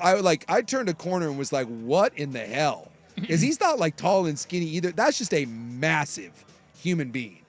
Boots and the hat, it's like Mario Lemieux on ice skates. You just you lord over people. And also 6'4", Bill O'Reilly. Oh. Doing it live at I can kind of see that. Bill kind of seems like kind of a strapping guy. Yeah, he's a big, tall guy. Yeah. And there is celebrity height talk. Joe Rogan's really short, and he's got long, apey arms. It's very strange. He's a strange-looking man. Well, and he's very bloated and he's all on the HGH red-faced and all that stuff. But I'll tell you what, watching that dude he does workout videos where he kicks bags and stuff, dude. He's kind of like Jay Glazer. Yeah, I feel like Joe Rogan, if he needed to, I feel like Joe Rogan could seriously beat the living out of someone. I don't think that guy is cookie dough soft. I wouldn't want to get kicked by that guy. All right, who lives longer, hots or uglies? We know the answer to that. The study is in. It's done. Next on The Fan. Yeah.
we'll go to, whatever. We'll go down into the Pearl District somewhere, right? We'll go down in the Pearl. And you give me a hot, and I mean a hot. We gotta dial this up. I want a solid 9, and not a Portland 9 either. I want like a well-rounded 9, right? I know what you mean. Yeah, we know. And then I want you to give me, let's not go with a 0, right? But can we take like a 2, 2.5? And we have them lay down on the corner and start like moaning, grabbing a leg, something, some sort of obvious sign of distress. And let's film the response of the passersby and the aid that is rendered and offered to the 9 versus the 2. You want to know why people live longer when they're hot? That right there. That girl could break a heel and be like, oh my gosh, my heel. And dudes will parachute, they will zip line down from the rafters of a building across the street. Like, baby, you need any help? Dude, that uggo could be laying there with an exposed bone in her leg, and people will step over her to get where they're going. And that's just the way it works. Well, I mean, look, you're like, save the money. We don't. I mean, that's obvious. We don't need to do that piece of research. We all know that's how that would work. But it would be alarming to see. That's universal. Yes. This research took. So it was a long-running study. They tracked more than 8,000 Wisconsin high school students from 1957 good Lord. To their old age or death. Yeah. In 2022. That is an impressive study. Yeah. Alongside a lifetime of health data, researchers also collected yearbook photos and tasked independent arbiters to rate their attractiveness. Then they were ranked into 6 categories from most to least attractive. And they compared the deaths that occurred in the group up to 2022 and found almost half of the samples passed away by the end of the follow-up period. Yeah. Well, and some of this, too, is like, some of this might be a little bit skewed because, again, I'm going to tread carefully here. Well, look, we've all battled the battle of the waistline from time to time, but people that are in better shape, that are healthier, are viewed as more attractive. And I would assume that those people are just naturally healthier than people that are obese and overweight. So some of that might even be, you throw that in there. I think what they're looking at here is the idea that is attractiveness, does it somehow convey some sort of underlying better health? Well, again, that goes back to if you meet someone and they're tired, they're ragged, they look like crap. Look, a lot of times that's an unhealthy person, right? It's not just a matter of they were born ugly or attractive. Life has worn them down. We've all seen that person. You look at them, you're like, ooh, that's life's been hard. We all know that look. And then throw in the fact that the hots probably have better jobs, better healthcare, people, more likely people around them, better social groups. I mean, I think about it too. It's true. Like if you took the same person, male or female, and just had them at their unhealthiest, but then at their healthiest. Yeah. There are a lot of people that are just hot. Yes. They're just good looking. Yeah. But there are also other people that fall into this category of it depends on if they're in good shape, they're hot. Yeah. But then if they're frumpy and fat and tired and stressed, they're not hot. Yeah. So maybe that's just it right there. Like I would like to know. I don't know. I think that's a part of the study that might be flawed. Yeah, that's kind of where I'm going with this. Is that for most of us, the shape we're in and the care that we take makes a dramatic impact on how we look. So I think you need to study the super hots, whoa, you're stunning. And that's what I'm saying here. Someone saying on the Vancouver 4 text line, Sook saying Portland hots aren't hots. My taste is very bougie. Okay, first off, no one is saying that the Portland hots aren't hot. But a 9 here is different than a 9 in Miami. For sure. It's not even close. Dude, go around. Sorry, ladies. If you think that Portland, and I'm sure they say the same about dudes here. Exactly. It doesn't mean there aren't attractive people here. Dude, there are, but it's different places. I remember we were down at Pad 12 Media Day and a number of years ago, and they were doing it at right across the street from the Chinese Man Theater. Remember that? Yeah, it was the famous Nokia Theater? Yeah. Nokia Theater. Yeah. Nokia. And they had all the servers that were there serving us, male and female, I swear to God, every one of those people was the best looking person you've ever seen. And it was just a series of hot, ripped dudes and smoking hot gals that were all just like waiters in LA. Because they're all there trying to be famous. A model, an actor, a dancer. No offense, but you don't go to Portland and the waiters and waitresses don't look like that. Go to Miami, go to Spain sometime and walk around and you're like, oh my God. Well, all you need to do, it's not really, this is kind of our point about attractiveness. It's not really even necessarily the looks of people. It's sometimes just the weather. Yeah. Go to sunny places. They're where better looking people. They're way better looking because they're more active. Yes. Because they can get out. In the winter here, we're stuck in a hole. Well, and there's for 6 months. And there's an expectation that if you want to compete we're all in San Diego or in LA, we're all pasty. You can't hide it, man. And so there's a pressure to keep up with the Joneses. It's like the old college thing where I went to college in a place that had you had all the seasons, right? So in the winter term, pack 'em on. You'd have no hots in your classes. And then you'd go to the same class in the spring, you'd be like, who are all these hots? Where'd they come from? They're the same girls. They just now have a tan, they've done their hair, and they're not bundled up in their hoodies. And they're wearing a sundress. So now you go to Los Angeles, you go to Miami, and guess what? You eliminate those bad seasons. And the hots flock to those places. In springtime, I was down in Santa Barbara with my family. It was jarring how many beautiful people were around. I'm like, you don't go to some of those places for long enough, and you kind of forget because you get used to your own surroundings, and then you're like, whoa, it feels like a different world down here. Scottsdale, my friend, Scottsdale. A lot of plastic there, too. The hots, migrate from around the world. It's the hots go, and then the rich dudes go, and that brings, I'm not sure, the chicken and the egg thing. Which comes first, the rich bros or the hots? Do the rich bros move in and then the hots come, or do the rich bros just move where the hots are? I think rich bros first followed with with the hots following the money. Agreed. But that's what I think.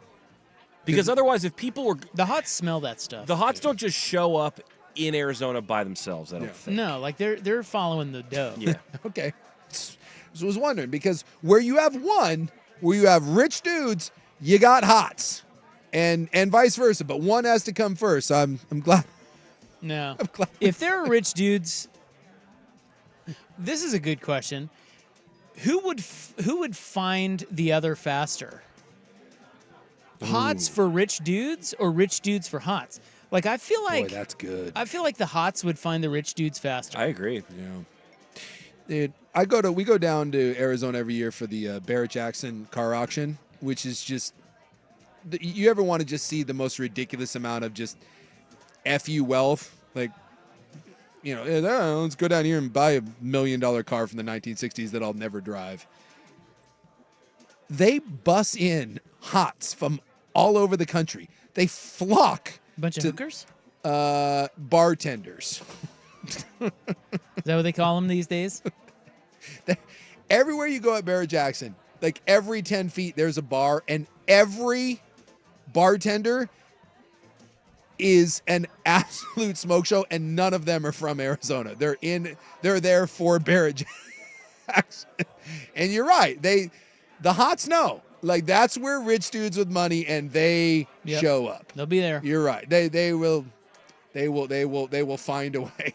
They adapt and overcome. They will find their way to Scottsdale. I think, and if you move that car auction with those rich guys to New Mexico, if you moved it to Albuquerque, guess where the hots are going? Albuquerque.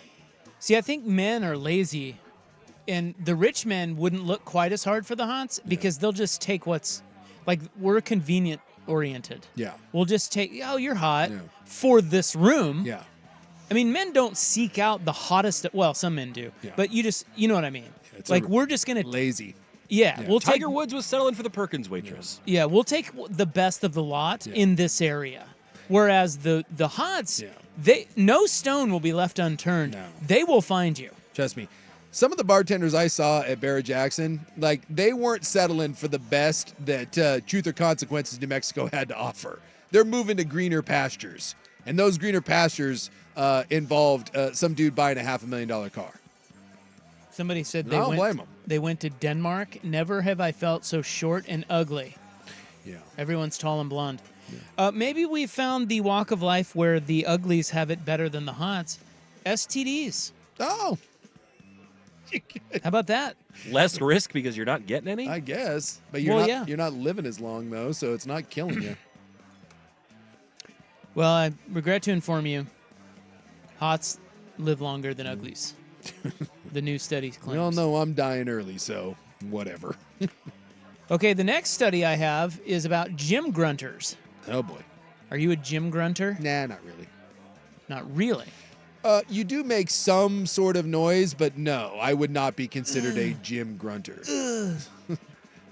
I make a different noise than that. I make kind of a yip. You go yip.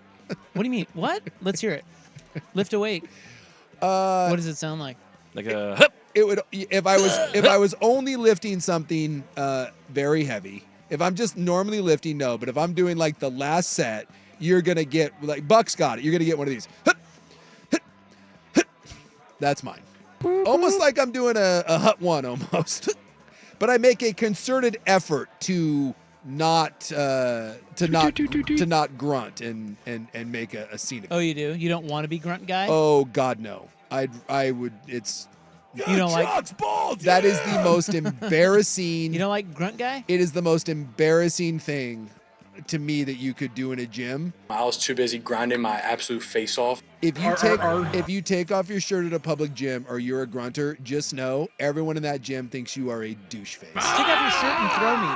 But to an extent, if you're lifting something heavy, you are going to make some sort of noise, but you can control the noise you make. So I do a Cam Newton, like a hit. Okay, gym grunters, more or less attractive? We will find out next. Here's Buck. Now, from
We've got some grunters. Okay, so I get it. You're lifting a lot of weights, Yeah. and sometimes you grunt.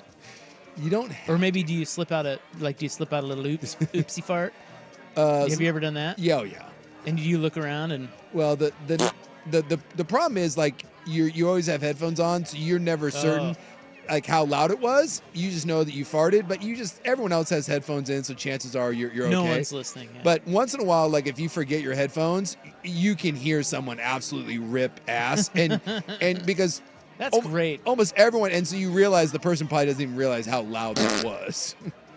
Yeah, it happens. So I got to get to this real quick here. A recent study of more than 300 UK residents found that male grunting diminishes perceptions of masculinity and both physical and social attractiveness. Really? Yeah, they don't like it. Wow. Though it does apparently enhance perception of social dominance. Oh, for God's sake. Which for some men is probably part of the point. Yeah, I can see that. Douche. So, U.S. gym chain Planet Fitness has its own lunk alarm, a siren that can be activated when lifters get too loud. Let me just say which triggers a staff intervention. Are they a sponsor? Who? Planet Fitness. I don't know, but just assume that they are. I can hear Jeff now. Well, then I can't. Never mind. Yeah, just shut up. God, never mind. I'm just going to shut up. Yeah, just shut up. I'm just going to shut up. It's hard for me. You can do it. I can't. All right, never mind. Yeah, the lunk alarm. Good one. Great idea. About a decade ago, a pair of studies found that grunting increased force production in athletes, squeezing a hand gripper and performing tennis shots, the latter finding that performance was significantly enhanced by grunting. Yeah, it makes the difference. Yeah. Yeah. It's the same thing anytime you do, martial arts or whatever, how they do like yes. That's exactly what they just said here. The next paragraph talks about that. Yeah. About it improves your kicking power in martial arts. Yep. Yeah. Yeah, it makes a difference. So that's why I said you can't, if you're lifting anything of significant weight, and like I said, if you're just doing like a set of 10, you can be quiet. But if you're doing a hard working set, you absolutely need to let something out, because you always when you're actually lifting it. So like when you're coming down with it, that's when you breathe in, and then when you're pushing out, when you're doing the exertion force, that's when you blow it out and you let out some form of. Yeah. So when you hear somebody do it, it's not the worst thing in the world. They're not trying to be cool. Sometimes it is a thing. Yeah. But we need to be careful about how often we're doing it. Well, but this is my point. You can do that. Without going, if you're doing that, dude, that is absolutely controllable. You're a dip ass. You want everyone to look at you. What about heavy breathing? Like, that's fine. That's fine. Yeah, I do that. That's no big deal. But if you are a yeller, if you're a grunter, all you're doing is you are trying to say, you pay attention to me. Look, and by the way, you're usually not doing anything that anyone needs to pay attention with. If you're Ronnie Coleman, yell lightweight, baby, because you're squatting like 700 pounds and you can do whatever you want. But dude, if you've got 2 1/4 over there in the corner, settle down, cookie. Like lighten up. You don't need to be doing that. So the last question they ask here is, why does it work if you grunt?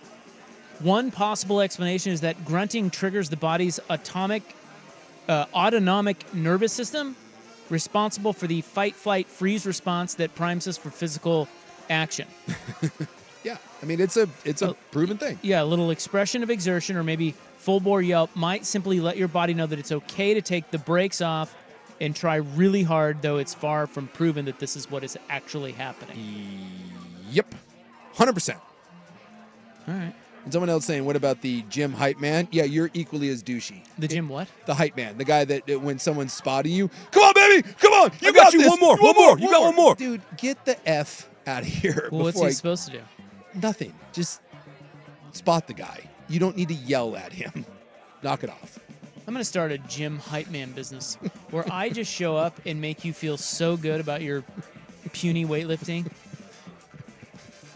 I'm going to be like Flava Flav of gyms. Yeah. Look, I love going to the gym. I love working out. It's a really, really good thing. I think everyone should do it. But it is also one of the most insecure forms of masculinity all under one roof that you will ever see. And it's well, sad. that's kind of what I mean, no offense, but that's kind of what I think of.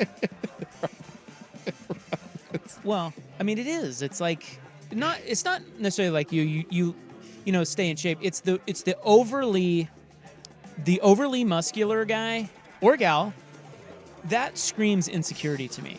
It does. That's what that is. Most of the time, the people have pretty bad body dysmorphia. The people that go really, they're really like far. they're masking something that hurt them deeply. It's just very odd. It's just a very weird thing. Anyway, okay, all right, fine. I'm breaking. We got to go. We'll be right back on the Fan. Oregon Ducks football is on the Fan. Snap. Bo. Pressured. Runs right. Throws. I think it's a catch. Touchdown, Oregon. Terrence Ferguson.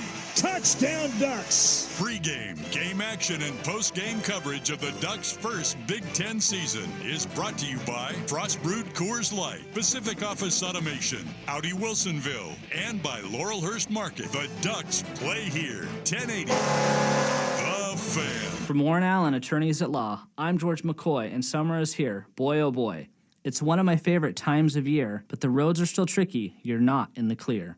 There's more teen drivers and bikers, more road construction, and hikers. A lot to avoid, and a lot that will leave you annoyed. Accidents happen, that much is true. Just like insurance companies offer low, when they do. If an accident leaves you injured and missing work, and the insurance companies are acting like jerks, don't call your mom. Call George McCoy at warrenallen.com. Hey, it's Souk, and let me tell you, there's a huge difference between having just a backyard and a true outdoor living space. After Vulcan Design and Construction finished with the project at my house, I can tell you it's worth it to work with the experts. Whatever you're dreaming of for your home, covered patio, custom fire pit, or an outdoor kitchen, the team at Vulcan can make that dream a reality and help you take your vision to the next level. For inspiration and ideas, check out the photos of their award-winning projects or schedule a free design consultation at vulcandc.com. That's vulcandc.com. For nearly 2,000 severely injured veterans, everyday life has become filled with